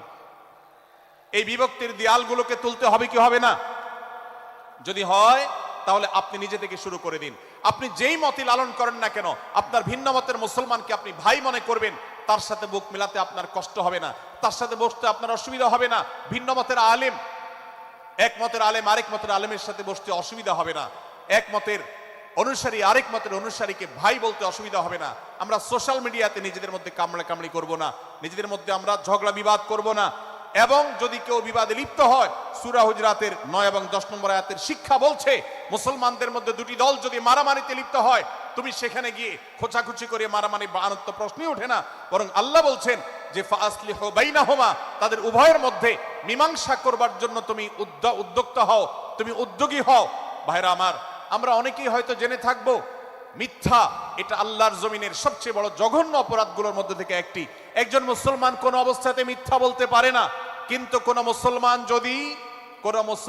যদি অন্য মুসলমানের সাথে কখনো বিবাদ বিতণ্ডায় লিপ্ত হয়ে যায়, দুজন মুসলমান বা দুটি বলয়, দুটি পক্ষ, দুটি গোষ্ঠী মুসলমানদের, তাদের মধ্যে যদি কোনো বিষয় যদি ভুল বুঝাবুঝি তৈরি হয়, ভিন্ন মত সৃষ্টি হয়, একে অন্যের সাথে শত্রু ভাবাপন্ন হয়ে যায়, তাহলে তাদের দুইজনের মধ্যে বা দুই পক্ষের মধ্যে মীমাংসা করবার জন্য কেউ যদি মিথ্যা কথাও বলে, অর্থাৎ আপনি এক পক্ষের কাছে গিয়ে বললেন, ভাই আপনি যাকে এত খারাপ মনে করছেন, যার ব্যাপারে আপনি এতটা রাগান্বিত হয়ে আছেন, আমি তো জানি তিনি আপনার ব্যাপারে অনেক সফট চিন্তা রাখেন, আপনার ব্যাপারে অনেক ইতিবাচক ভাবনা রাখেন, আপনার ব্যাপারে অনেক সুধারণা পোষণ করেন। আপনি যদি একজন মুসলমানের কাছে গিয়ে, এক পক্ষের কাছে গিয়ে যদি এই কথাটা বলেন, বাস্তবে তিনি যদি এটা নাও বলেন, তারপরেও আপনি যদি এই মিথ্যা কথা বলেন, এই মিথ্যা এটা শুধু জায়েজ নয়, বরং এই মিথ্যাটা এর মাধ্যমে আপনি যে তাদের পরস্পরের সম্পর্ককে ভালো করার চেষ্টা করেছেন, এর মাধ্যমে আপনি আল্লাহর কাছে নেকি এবং সওয়াব পাবেন ইনশাআল্লাহ। ভাইরা আমার, তাহলে দুজন মুসলমান, দুটি পক্ষ, দুটি দল, দুটি বলয়, দুটি গোষ্ঠী যদি কখনো ভিন্ন মত তাদের মধ্যে তৈরি হয়, সেটা যদি মারামারিতে গিয়ে পৌঁছায়, সেটা যদি বিবাদ বিতণ্ডা পর্যন্ত গিয়ে পৌঁছায়, আমাদের কাজ হবে মধ্যে থেকে সেটাকে মীমাংসার মাধ্যমে দূরত্বকে কমানো। আমরা কখনো দূরত্ব বাড়াবো না, পারলে দূরত্ব কমাবো। ডক্টর খন্দকার আব্দুল্লাহ জাহাঙ্গীর রহমতুল্লাহ একটা কথা বলতেন, মুসলমানদের বাড়িতে যে আগুন লেগেছে, বিভেদের আগুন, মতবিরোধের আগুন, মত পার্থক্য, এটা মতবিরোধে যে পৌঁছে গেছে, এ আগুন তিনি বলতেন, আমি নিভাবার মতো শক্তি আমার নাই, এত পাওয়ার নাই যে বহুদা বিভক্ত মুসলমানদেরকে আমি ঐক্যবদ্ধ করে ফেলবো, এত শক্তি আমার হাতে নেই। কিন্তু একটা শক্তি আমার কাছে আছে ভাই, সেটা হলো যে বিবাদমান মুসলমানদের মধ্যে বিবাদ যেন আর না বাড়ে, বিবাদের যে আগুন লেগেছে সে আগুনে যেন আর ঘি ঢালা না হয়, কেরোসিন ঢালা না হয়, সেজন্য আমি ভূমিকা রাখতে পারি। আমি আপনাদেরকে বিনয়ের সাথে অনুরোধ করতে চাই, যত বিষয় নিয়ে আমাদের মুসলমানদের পরস্পরের মত পার্থক্য আছে, হতে পারে সেটা মাসআলা নিয়ে, হতে পারে সেটা রাজনৈতিক অবস্থানকে কেন্দ্র করে, হতে পারে অন্য কোনো বিষয়কে কেন্দ্র করে, আল্লাহর ওয়াস্তে আপনি বিভেদ মিটাতে পারেন আর না পারেন, বিভেদ যেন না বাড়ে সেজন্য আপনি অবস্থান গ্রহণ করবেন। বিভেদ বাড়ার ক্ষেত্রে কোনো ভূমিকা পালন করবেন না এবং সব সময় উম্মার ঐক্য প্রয়াস চাইবেন, প্রয়াস চালাবেন, উম্মার ঐক্য চেষ্টা করবেন। আল্লাহর কাছে আপনি যে দোয়াগুলো করেন এর মধ্যে একটা দোয়া যেন এটাও থাকে, হে আল্লাহ, আমরা বহুদা বিভক্ত হয়ে গেছি, আমরা টুকরা টুকরা হয়ে গেছি, যার কারণে তোমার ভাষ্য অনুযায়ী ফাতাফশালু ওয়া তাযহাবা রিহুকুম, আজ আমাদের শক্তি শেষ হয়ে গেছে, আমরা দুর্বল হয়ে গেছি। আজ বাংলাদেশের বাস্তবতা যদি আমরা বলি, যে দেশের 90-95 ভাগ মানুষ মুসলমান, সে দেশে আজ হাতে গোনা কিছু নাস্তিক, কিছু ইসলাম বিদ্বেষী, মুসলমান বিদ্বেষীরা, তারা আমাদেরকে আজ উঠা বসা করায়, তারা আমাদের আইন নির্ধারণ করে, তারা আমাদের শাসক নির্ধারণ করে, তারা আমাদের সব বিষয়গুলোকে নির্ধারণ করে দেয়। আমাদের সন্তানরা পাঠ্যপুস্তকে কি পড়বে সেটাও ইসলাম বিদ্বেষীরাই ঠিক করে দেয়। ভাইরা আমার, এই অবস্থার যদি পরিবর্তন চাই তাহলে আমাদের মধ্যকার দূরত্বগুলো কমাতে হবে। এজন্য আপনার দোয়ার মধ্যে আল্লাহর কাছে নিবেদন করুন, আল্লাহ আপনি আমাদের মধ্যকার বিভেদগুলো কমিয়ে দিন, আল্লাহ আমাদের ওলামাদেরকে ঐক্যবদ্ধ করে দিন, আল্লাহ আমাদেরকে ইত্তেহাদ মাল ইখতিলাফ, বৈচিত্র্যময় ঐক্য, মতভিন্ন থাকা সত্ত্বেও মৌলিক বিষয় ঐক্যবদ্ধ হওয়ার তৌফিক দান করুন। সীসাঢালা প্রাচীরের মতো আমাদেরকে কাঁধে কাঁধ মিলিয়ে আল্লাহ এবং তার রাসূল সাল্লাল্লাহু আলাইহি সাল্লামের আদেশ নিষেধকে ব্যক্তি, সমাজ, পরিবার, রাষ্ট্রে সর্বত্র বাস্তবায়নের জন্য কাজ করার তৌফিক দান করুন। আমরা আমাদের দোয়ার মধ্যে মুসলমানদের ঐক্যের জন্য দোয়া করব তো ইনশাআল্লাহ। আল্লাহ তাআলা আমাদেরকে সেই তৌফিক দান করুন। ভাইরা আমার, তাহলে সূরা হুজুরাতের তৃতীয় শিক্ষা বলছিলাম, 9 থেকে 10 নম্বর আয়াতে আল্লাহ রাব্বুল আলামিন মুসলমানদের মধ্যে যদি কখনো বিবাদ, বিতণ্ডা, মারামারি, হানাহানি সৃষ্টি হয় তাহলে সেটিকে মীমাংসা করবার কথা বলেছেন। অতএব যদি কোনো স্বামী স্ত্রীর মধ্যেও কখনো মনোমালিন্য তৈরি হয়, আপনার যদি সেখানে ভূমিকা রাখবার সুযোগ থাকে, আপনি চেষ্টা করবেন উভয়ের মধ্যে দূরত্বটা কমাবার জন্য। আমরা অনেকে আজকাল নামাজ কালাম পড়ি, রোজা রাখি, দাড়ি রাখি, অনেক ভালো ভালো কথা বলি, অথচ দুজনের মধ্যে গন্ডগোল লাগলে আমরা সেখানে এক পক্ষ হয়ে আরেক পক্ষকে আমরা খেপিয়ে তুলি। পারলে অনেকে চগলখড়ি করেন, প্রত্যেক পক্ষের কাছে গিয়ে অপর পক্ষের ব্যাপারে মিথ্যা কথা বলে তাদের মধ্যে ভেজালকে আরো বাড়িয়ে দেন। এই জন্য নবী সাল্লাল্লাহু আলাইহি সাল্লামের ঐতিহাসিক হাদিস রয়েছে, লা ইয়াদখুলুল জান্নাতা নাম্মাম, যে ব্যক্তি চগলখড়ি করে, দুজনের মধ্যকার গন্ডগোল ফাসাদ বৃদ্ধিতে যে ব্যক্তি ভূমিকা রাখে, ভেজাল লাগায়, এই চগলখোর কখনো জান্নাতে যাবে না। আমাদের অনেকেরই এই দুঃস্বভাব আছে, এই খারাপ চরিত্র আছে। সূরা হুজুরাত, এই যেন আমাদের আজকের যে সমাজ বাস্তবতা আছে, আমাদের যে ব্যাধি আছে ব্যক্তিগত পর্যায়ে, আমাদের পরিবারের, সমাজের সর্বত্র যে ব্যাধিগুলো ছেয়ে গেছে, সূরা হুজুরাতের প্রতিটি আয়াত যেন সেই ব্যাধির সবচেয়ে বড় মহৌষধ, সেটার জন্য সবচেয়ে বড় প্রতিষেধক, সেটার জন্য সবচেয়ে বড় সমাধান। এই জন্য আমি বলেছি শুরুতে, আমার যদি আল্লাহ শক্তি সামর্থ্য দিতেন, প্রত্যেক মুসলমানের হাতে পায়ে ধরে সূরা হুজুরাতের 18টি আয়াত, প্রত্যেকটি আয়াত আমি আমার মুসলমান ভাইদেরকে বলতাম, বারবার পড়ুন, বারবার পাঠ করুন, বোঝার চেষ্টা করুন, জীবনকে পরিবর্তন করুন। এদেশে নামাজি মুসলমান আপনি কম বেশি পাবেন, এদেশে রোজাদার মুসলমান কম বেশি পাবেন, এদেশে হজ আদায়কারী মুসলমান কম বেশি পাবেন, এদেশে তাসবিহরত মুসলমান কম বেশি পাবেন, কিন্তু এদেশে আচার আচরণ, কাজ কারবার, আখলাক এবং বান্দার হক এবং অধিকার, অন্যের অধিকার সংশ্লিষ্ট বিষয়ে সচেতন মুসলমান আপনি খুব বেশি পাবেন না। আর এই জন্যই আমাদের জান্নাতের পথে অনেক বড় অন্তরায় হয়ে আছে। আজ আমাদের চরিত্রগুলো নষ্ট হয়ে গেছে। আমরা নামে মুসলমান, আমরা চগলখড়ি করি, আমরা নামে মুসলমান, দুজনের মধ্যে গন্ডগোল সৃষ্টি করে দেই। গন্ডগোল আগে থেকে সৃষ্টি থাকলে সেটাকে বাড়াবার চেষ্টা করি। আমরা নামে মুসলমান, আমাদের শিষ্টাচার নাই, আদব নাই, লেহাজ নাই। এই জন্য সূরা হুজুরাতের প্রতিটি আয়াত আমাদেরকে শিক্ষা দেয়। আল্লাহ তাআলা আমাদের সকলকে এই শিক্ষাগুলো আজকের এই মাহফিল থেকে আমাদের বুকের ভেতরে পরম যত্ন সহকারে নিয়ে যাওয়ার এবং আমাদের জীবনকে পরিবর্তন করার তৌফিক দান করুন। ভাইরা আমার, তৃতীয় এই শিক্ষাটি শেষ করে আমি বলতে চাচ্ছি, চতুর্থ আয়াতে আল্লাহ রাব্বুল আলামিন আমাদেরকে বলেছেন, আমরা যেন কেউ কাউকে নিয়ে বিদ্রূপ না করি, ব্যঙ্গ না করি, কেউ কাউকে যেন বাজে নামে না ডাকি, কেউ যেন কাউকে খোঁচাখুচি না করি, কেউ যেন কাউর নাম বিকৃত করে তাকে না ডাকি। ভাইরা আমার, এই আয়াতটি আমি শুরুতে তেলাওয়াত করেছি। আল্লাহ বলেছেন, ইয়া আইয়ুহাল্লাযীনা আমানু লা ইয়াসখার কওমুম মিন কওমিন আসা আন ইয়াকুনু খায়রাম মিনহুম হে ইমানদারেরা, হে মুসলমানেরা, তোমাদের কেউ যেন অন্য কারোর নাম ধরে অন্য কাউকে ব্যঙ্গ বিদ্রুপ ঠাট্টা না করে। আমরা একে অন্যকে নিয়ে ঠাট্টা করি কি করি না? বিদ্রুপ করার রোগ আমাদের মধ্যে আছে না নাই? ভাইরা আমার, জাগতিক বিষয় তো আছেই, এমনকি দুর্ভাগ্যজনক বাস্তবতা হলো ধর্মের নামে, ইসলামের নামে একদল মুসলমান অপর দল মুসলমানকে নিয়ে হাসি, ব্যঙ্গ, বিদ্রুপ, রাসাহাসি এবং নাম বিকৃত করা এবং খোঁচাখুচি করা, এই কাজগুলো আমাদের মধ্যে আছে না নাই? আমরা যারা ইসলামের খেদমত মনে করে আমার ভিন্ন মতের ভিন্ন দলের মুসলমানকে খোঁচাখুচি করি, আমরা যারা আল্লাহর খেদমত মনে করে, ইসলামের সেবা মনে করে, দাওয়াতের কাজ মনে করে, ইসলাম প্রচার মনে করে ভিন্ন মতের অন্য দলের মুসলমানকে নিয়ে ব্যঙ্গ বিদ্রুপ আর হাসাহাসি করি, তাদেরকে সোশ্যাল মিডিয়াতে, অনলাইনে, অফলাইনে তুচ্ছ তাচ্ছিল্য করি, আল্লাহর শপথ করে বলছি এটা ইসলামের সেবা নয়, এটা হলো প্রবৃত্তির পূজা, এটা হলো আপনার নফসের পূজা, এটা হলো আপনার প্রবৃত্তির গোলামি করা, এটা আল্লাহর গোলামি নয়, এটা ইসলামের খেদমত নয়, এটা ইসলামের 12টা বাজানো। ভাইরা আমার, কোন অবস্থাতে একজন মুসলমান অন্য মুসলমানকে নিয়ে ব্যঙ্গ বিদ্রুপ করতে পারে না। আমার মুসলমান ভাই যদি কোনো ভুল কথা বলে, ভুল কাজ করে, আমি যথাযথ নিয়মে তাকে সংশোধনের চেষ্টা করব, সমালোচনা করার দরকার হলে সেটাও করব, কিন্তু হাসাহাসি নয়, বিদ্রুপ নয়, ব্যঙ্গ করা নয়। আজ আমাদের তরুণদের মধ্যে এটা একটা আর্টে পরিণত হয়েছে। আপনারা রোস্টিং ভিডিওর কথা কম বেশি সবাই জেনে থাকবেন। রোস্টিং ভিডিওর কথা আপনারা জানেন কি জানেন না? ভাইরা আমার, রোস্টিং ভিডিও নামটা দেখেন, অর্থাৎ কাউকে রোস্ট করা। আমরা মুরগি রোস্ট করার কথা জানি, এখন মানুষ রোস্ট করার সিস্টেম শুরু হয়েছে। একজন মানুষের কোনো ভুল কিছু পেয়েছেন, অবশ্যই আপনি সমালোচনা করবেন। আপনি একজন মুসলমান হিসেবে জানতে হবে কারোর ভুলের সমালোচনার মূলনীতি আছে। মূলনীতি আছে না নেই? কোরআন এবং সুন্নাহর বাতানো যে প্রিন্সিপাল, সেটাকে লক্ষ্য করে, সেটাকে আমলে নিয়ে, সেটাকে ধরে ধরে যদি আপনি সমালোচনা না করেন, তাহলে আপনার এই সমালোচনা এটাই আপনাকে জাহান্নামে নেওয়ার কারণ হতে পারে।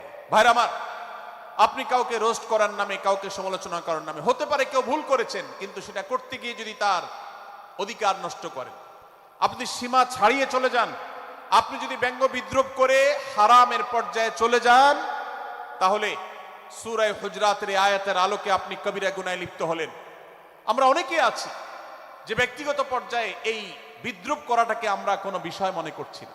সোশ্যাল মিডিয়াতে অনেকগুলো ভিডিও ক্লিপ আছে, আপনাদের চোখে নিশ্চয়ই পড়েছে, আমার চোখে বহু পড়েছে, যে অনেক সময় দেখা যায় বিনোদনের নামে কাউকে খোঁচাখুচি করা, কাউকে অপমান করা, কাউকে হয়তো ধাক্কা দিয়ে পানিতে ফেলে দেয়া, কাউকে কষ্ট দেয়া, কাউকে হয়তো প্রতারিত করা, এটাকে আমরা এনজয় করি। অনেক ভিডিও ক্লিপে দেখা যায় এভাবে কাউকে কোনোভাবে অপমানিত করে, কাউকে কোনোভাবে ধোকা দিয়ে বোকা বানিয়ে আমরা এনজয় করি, আমরা হাসাহাসি করি। আমাদের রুচি নষ্ট হতে হতে আজ এই পর্যায়ে এসেছে যে এটা আমাদের এনজয়ের বিষয় হয়েছে, এটা আমাদের আনন্দের বিষয় হয়েছে। ভাইরা আমার, সূরা হুজরাতের এই আয়াত, অর্থাৎ 11 নম্বর আয়াত, এই আয়াত বলছে আমাদের জন্য কোন মুসলমানকে, কোন মানুষকে ব্যঙ্গ বিদ্রুপ করা হারাম। কোন মুসলমানকে ব্যঙ্গ বিদ্রুপ করা কি হারাম। অতএব আপনি রসিকতা করেও যদি কারোর সাথে ব্যঙ্গ বিদ্রুপ করেন এবং সেটা যদি তার মনে কষ্ট হওয়ার কারণ হয়, তিনি যদি সমাজের মানুষের কাছে হেয় প্রতিপন্ন হন, তাহলে ইসলামী শরীয়তের দৃষ্টিকোণ থেকে সারা বিশ্বের সমস্ত ওলামাদের ঐক্যমতে সেটা হারাম। আমরা চুরি করা হারাম জানি, আমরা ডাকাতি করা হারাম জানি, আমরা মাদক সেবন করা হারাম জানি, আমরা নামাজ ত্যাগ করা হারাম জানি।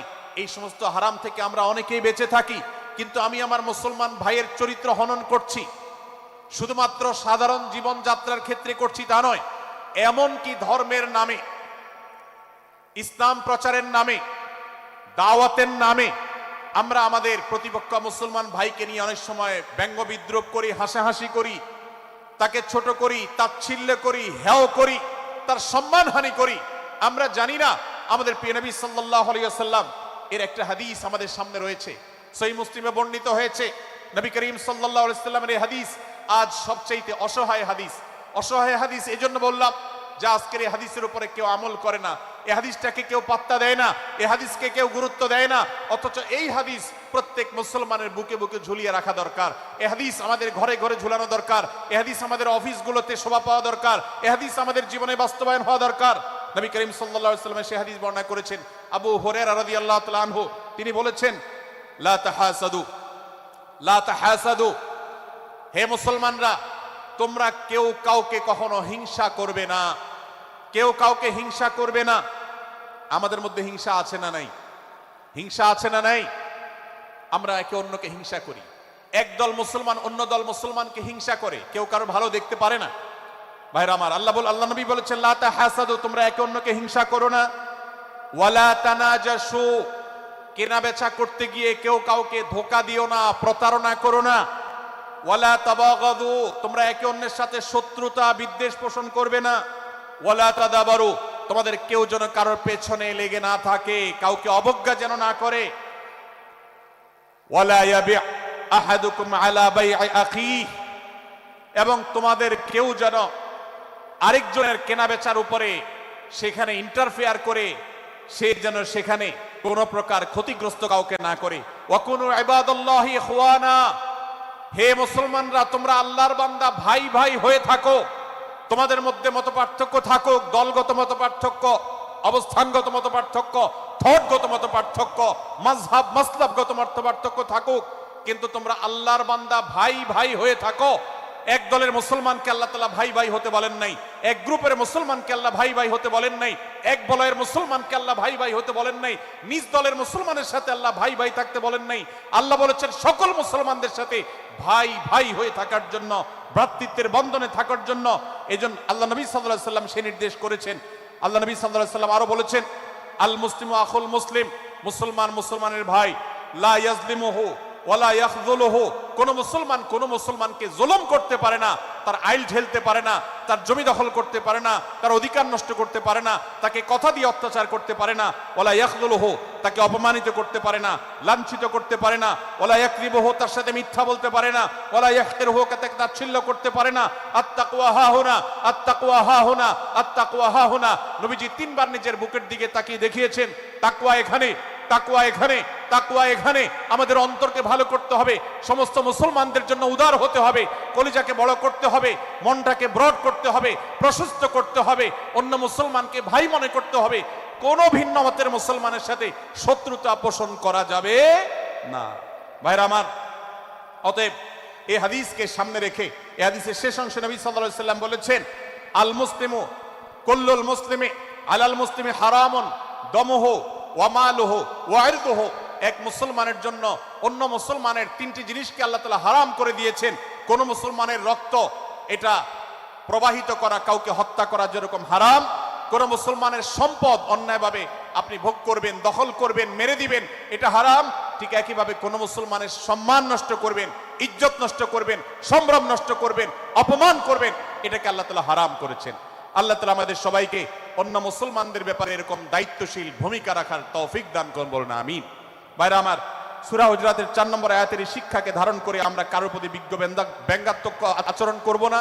অনেক মুসলমান আছেন অন্য মুসলমানদের নাম ধরে ধরে বিদ্রুপ ব্যঙ্গ করেন, নাম বিকৃত করেন। অনেক সময় আমরা রসিকতা করেও আমাদের অনেকের নাম বিকৃত করি। আল্লাহ সুবহানাহু ওয়া তাআলা এটাকে হারাম করেছেন। এমনকি নবী সাল্লাল্লাহু আলাইহি ওয়াসাল্লাম বলেছেন, লা তাকুল লিকাসিরিন ইয়া কাসিরু, কোন খাটো বা বেটে মানুষকে হে বেটে, হে খাটো এরকম বলে ডেকো না। নবী সাল্লাল্লাহু আলাইহি ওয়াসাল্লাম বলেছেন, এভাবে ডাকলে তিনি অপমানিত হন। আল্লাহ তাকে এভাবে সৃষ্টি করেছেন। আমরা অনেক সময় দেখা যায় একে অন্যকে খোঁচা মারতে গিয়ে তার গায়ের রং কালো হলে, তিনি দেখতে আকারে ছোট হলে তাকে আমরা ব্যঙ্গ করি, বিদ্রুপ করি, তাকে আমরা তাচ্ছিল্য করি, তাকে আমরা অপমান করি, তাকে আমরা অপদস্থ করি। ভাইরা আমার, এটা আমাদের জন্য হারাম। আমি আবারও বলছি, চুরি হারাম আমরা জানি, ডাকাতি হারাম আমরা জানি, আমরা অন্যান্য হারামের কথা জানি, কিন্তু এই যে এক মুসলমান অন্য মুসলমানের অধিকার নষ্ট করা হারাম, এটা আমরা জানি না। এক মুসলমান অন্য মুসলমানের নাম বিকৃত করা হারাম, এটা আমরা জানি না। এই ব্যাপারেও আমরা দেখেছি যে আমরা যারা ইসলামের দাওয়াতের কথা বলি, কোরআন হাদিসের কথা বলি, তারাও দেখা যায় সোশ্যাল মিডিয়াতে, ফেসবুকে একদল মুসলমান অন্য দলে মুসলমানদেরকে নানা বাজে উক্তি দিয়ে ডাকাডাকি করে, বিকৃত নামে ডাকে, বিকৃত উপাধি দেয়, খারাপ কথা বলে, অমুকের দালাল তমুকের দালাল ইত্যাদি ধারণা করে কথা বলে, এই কাজগুলো হারাম, এগুলো আমরা কখনো করব না। 5 নম্বর যে শিক্ষা আছে সূরা হুজুরাতে, সেটা হলো 12 নম্বর আয়াতে আল্লাহ রাব্বুল আলামিন এখানে কুধারণা করাকে হারাম করেছেন, মন্দ ধারণা করতে আল্লাহ তাআলা নিষেধ করেছেন, এবং গীবত করতে, পেছনে লাগতে নিষেধ করেছেন।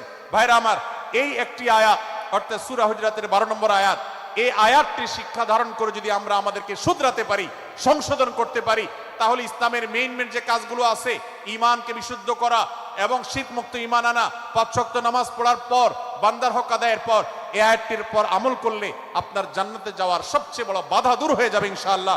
ভাইরা আমার, যে আয়াতে আল্লাহ তাআলা আমাদেরকে কারো প্রতি মন্দ ধারণা করতে নিষেধ করেছেন, গীবত করতে নিষেধ করেছেন, কারো পেছনে লাগালাই করতে নিষেধ করেছেন, সেই আয়াতে আল্লাহ রাব্বুল আলামিন বলেছেন, ইয়া আইয়ুহাল্লাযীনা আমানু ইজতানিবু কাসীরাম মিনায-যন্ন, হে ঈমানদারেরা, হে মুসলমানরা, তোমরা কারোর প্রতি ধারণা, মন্দ ধারণা তোমরা করো না, এটা থেকে বিরত থাকো।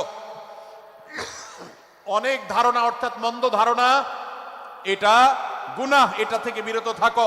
ইন্না বা'দায-যন্নি ইসম, কারণ কিছু কিছু ধারণা অর্থাৎ যেগুলো মানুষের সম্পর্কে কোনো তথ্য উপাত্ত ছাড়া নিছক ধারণা প্রসূত মন্দ ধারণা করা হয়, সেগুলো গুনাহের কারণ, সেগুলো অপরাধের কারণ, সেগুলো কবিরা গুনাহ, সেগুলো পাপাচার, সেগুলো আল্লাহর অসন্তুষ্টির কারণ, সেগুলো আল্লাহর অবাধ্যতার কারণ।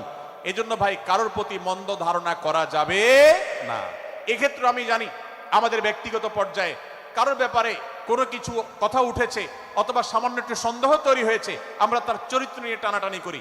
আমরা জানি না একজন মুসলমানের চরিত্রের মূল্য কত বড়। আমার কাছে সুস্পষ্ট প্রমাণ আসার আগ পর্যন্ত কোনো মুসলমানের চরিত্র নিয়ে আমার ব্লেম করবার কোনো অধিকার আমার নাই। এই জন্য একজন মুসলমান কখনো কারো প্রতি কুধারণা করবে না, মন্দ ধারণা পোষণ করবে না, খারাপ ধারণা পোষণ করবে না। আল্লাহ তাআলা আমাদেরকে এবং মুসলমানের সম্পর্কে খারাপ ধারণা করা থেকে বেঁচে থাকার তৌফিক দান করুন। ভাইরা আমার, কিছুটা বিশৃঙ্খলা দেখা যাচ্ছে, আমরা আপনাদেরকে বিনীতভাবে অনুরোধ করতে চাই, অনুগ্রহ করে সবাই বসে পড়ুন। যারা দাঁড়িয়ে আছেন তারা একটু বসে পড়ুন, সবাই যার যার দায়িত্বে বসে যান। আপনি আরেকজনের চিন্তা না করে আপনি একটু বসে যান। ভলান্টিয়ার ভাইরা, প্যান্ডেলের ভেতরে পেছনে কি হচ্ছে আপনারা একটু দেখুন। ডান পাশে যে সমস্ত ভাইরা আছেন, ভাইরা আপনারা আমার কথা শুনুন। ডান পাশে, আমার প্যান্ডেলের ডান পাশে যারা আছেন, আপনাদেরকে আমরা অনুরোধ করছি, ওয়াজ মাহফিলের মঞ্চে, তাফসীর কোরআন মাহফিলের প্যান্ডেলে এসে আমরা যদি বিবাদ বিতণ্ডায় লিপ্ত হই, আমরা সে বিষয়ে আলোচনা করছি, আল্লাহর ওয়াস্তে আমরা বিবাদ বিতণ্ডা বন্ধ করি। আপনারা একটু শান্ত হন, আল্লাহর জন্য একটু সবর করেন। ভাইরা আমার, এদিকে যে কিছুটা বিশৃঙ্খলা দেখা যাচ্ছে, আপনাদেরকে আমরা অনুরোধ করছি আপনারা একটু বিশৃঙ্খলা বন্ধ করুন। ভাইরা, এখানে যারা দাঁড়িয়ে আছেন সবাই বসে যান, সবাই বসে যান, সবাই বসে যান। যশোরের মানুষের দুর্নাম হোক, আপনারা কি চান? আপনারা কি চান যশোরের মানুষের দুর্নাম হোক? তাহলে আশপাশে ভাইরা ওনাদেরকে সবাইকে বসায় দেন, বসায় দেন, কাউকে দাঁড়ায় থাকতে দিবেন না। ভাই সবাই বসেন, সবাই বসে যান। এখানে যারা দাঁড়িয়ে আছেন সবাই বসেন, অনুগ্রহ করে সবাই ধৈর্য ধারণ করেন এবং বসেন। আজকের এই মাহফিল সুন্দরভাবে শেষ হোক। আপনারা কি চান কি চান না? ভাই আপনারা কি চান কি চান না? যদি আপনারা চান, অনুগ্রহ করে আমার ডান পাশে যারা বিশৃঙ্খলা করছেন তারা বসে যান। আপনাদেরকে আমরা অনুরোধ করছি এখান থেকে বসে যান। আপনারা কি ডক্টর মিজানুর রহমান আজহারী সাহেবের আলোচনা শুনতে চান কি চান না? যদি চান তাহলে মেহেরবানি করে আওয়াজ বন্ধ করে পরিবেশ শান্ত করে। এখানে অল্প কিছু মানুষের মধ্যে বিশৃঙ্খলা দেখা যাচ্ছে। কোনো কারণে এত বড় মাহফিল, এত মানুষের, লাখো লাখো মানুষের সমাগম, এখানে কোনো কারণে ঝামেলা হতেই পারে, কিন্তু আমরা অনুগ্রহ করে ধৈর্য ধারণ করি। ধৈর্য কোথায়? সবাই বসে যায়, সবাই বসে যান, আওয়াজ বন্ধ করে। ভলান্টিয়ার ভাইরা এদিকে বিনয়ের সাথে মানুষদেরকে বসানোর জন্য চেষ্টা করেন। আশেপাশের যারা আছেন বসে, তারা দাঁড়ানো ভাইদেরকে হাতে পায়ে ধরে বসান, সবাই সবাইকে টান দিয়ে বসান। ভাই এপাশে যারা বিশৃঙ্খলা আচরণ করছেন তারা আপনারা একটু বসেন। আপনারা যদি বিশৃঙ্খলা আচরণ না থামান তাহলে সেক্ষেত্রে মাহফিল সুন্দরভাবে শেষ করা যাবে না। আমার আলোচনার শেষের দিকে আমরা আলোচনা শেষ করে এশার নামাজ পড়ব, তারপরে আমাদের শেষ অধিবেশন হবে ইনশাআল্লাহ।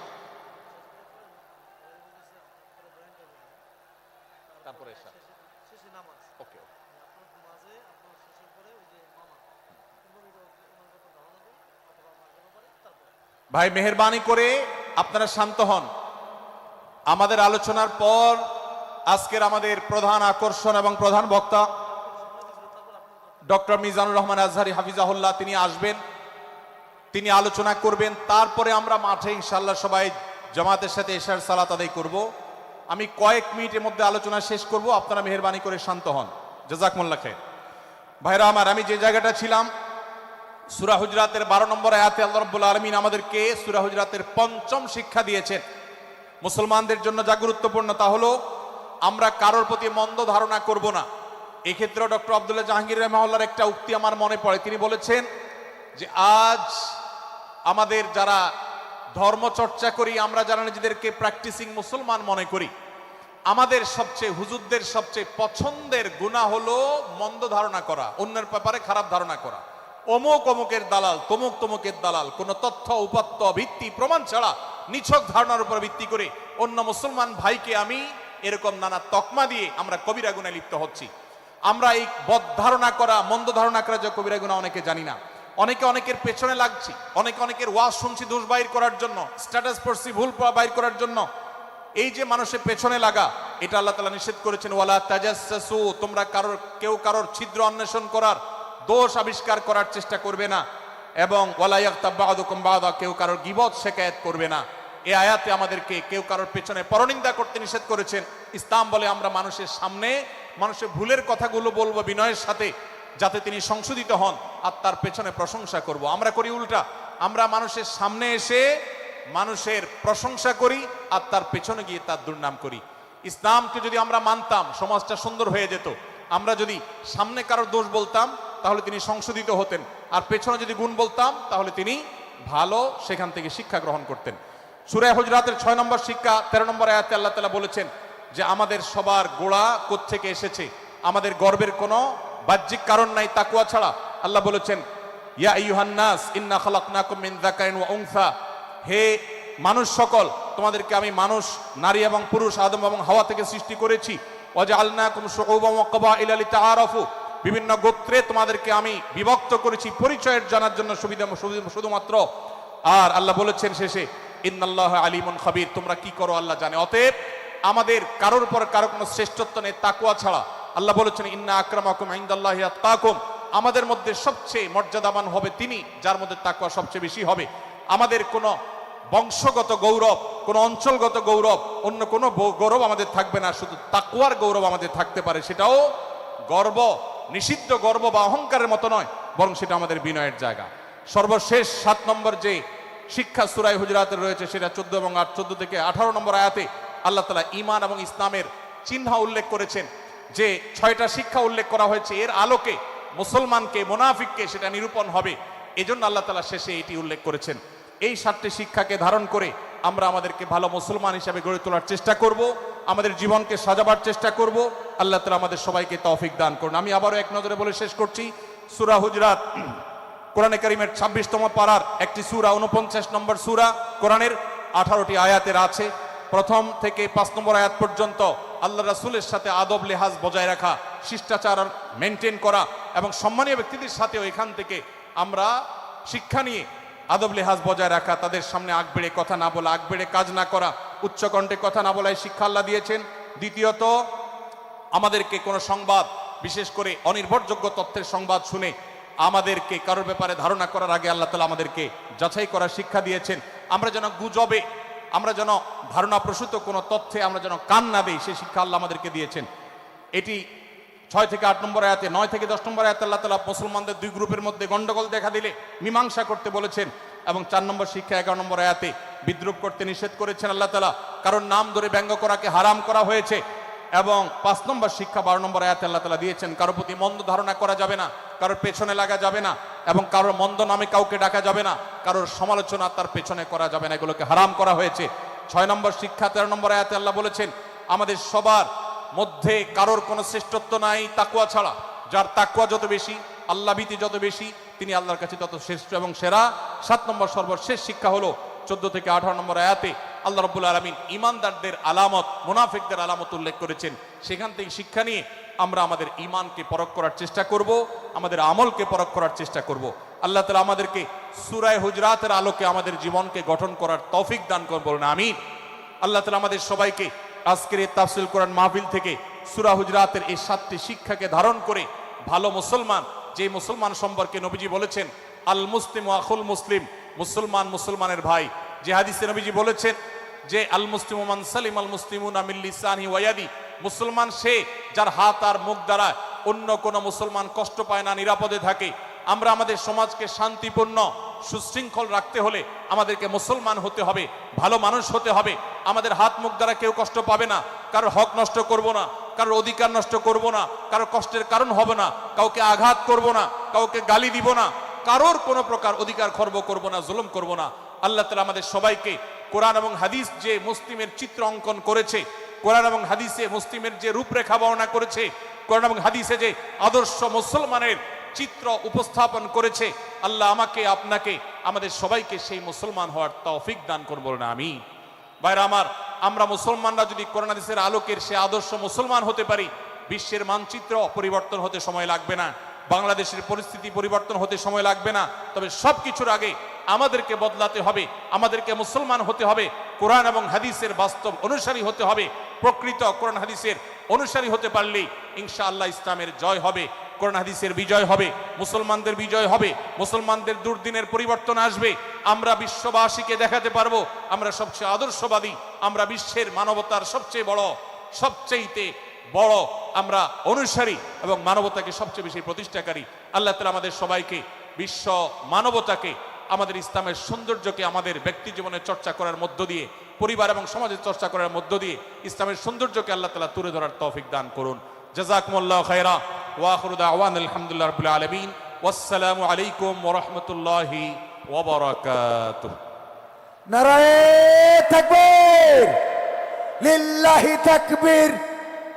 আল কোরআনের আলো, সংসদে জালো, বুকের মধ্যে জালো। সংগ্রামী তাওহীদি জনতা, 3 দিন ব্যাপী ঐতিহাসিক তাফসীরুল কোরআন মাহফিলের শেষ দিনের সমাপনী অংশে এই মুহূর্তে আমাদের মাঝে উপস্থিত হবেন বাংলাদেশের আলোচিত আলেমে দ্বীন, আন্তর্জাতিক খ্যাতি সম্পন্ন মুফাসসিরে কোরআন ডক্টর মিজানুর রহমান আজহারী সাহেব। আলোচনা পেশ করলেন মুহতারাম শায়েখ আহমদ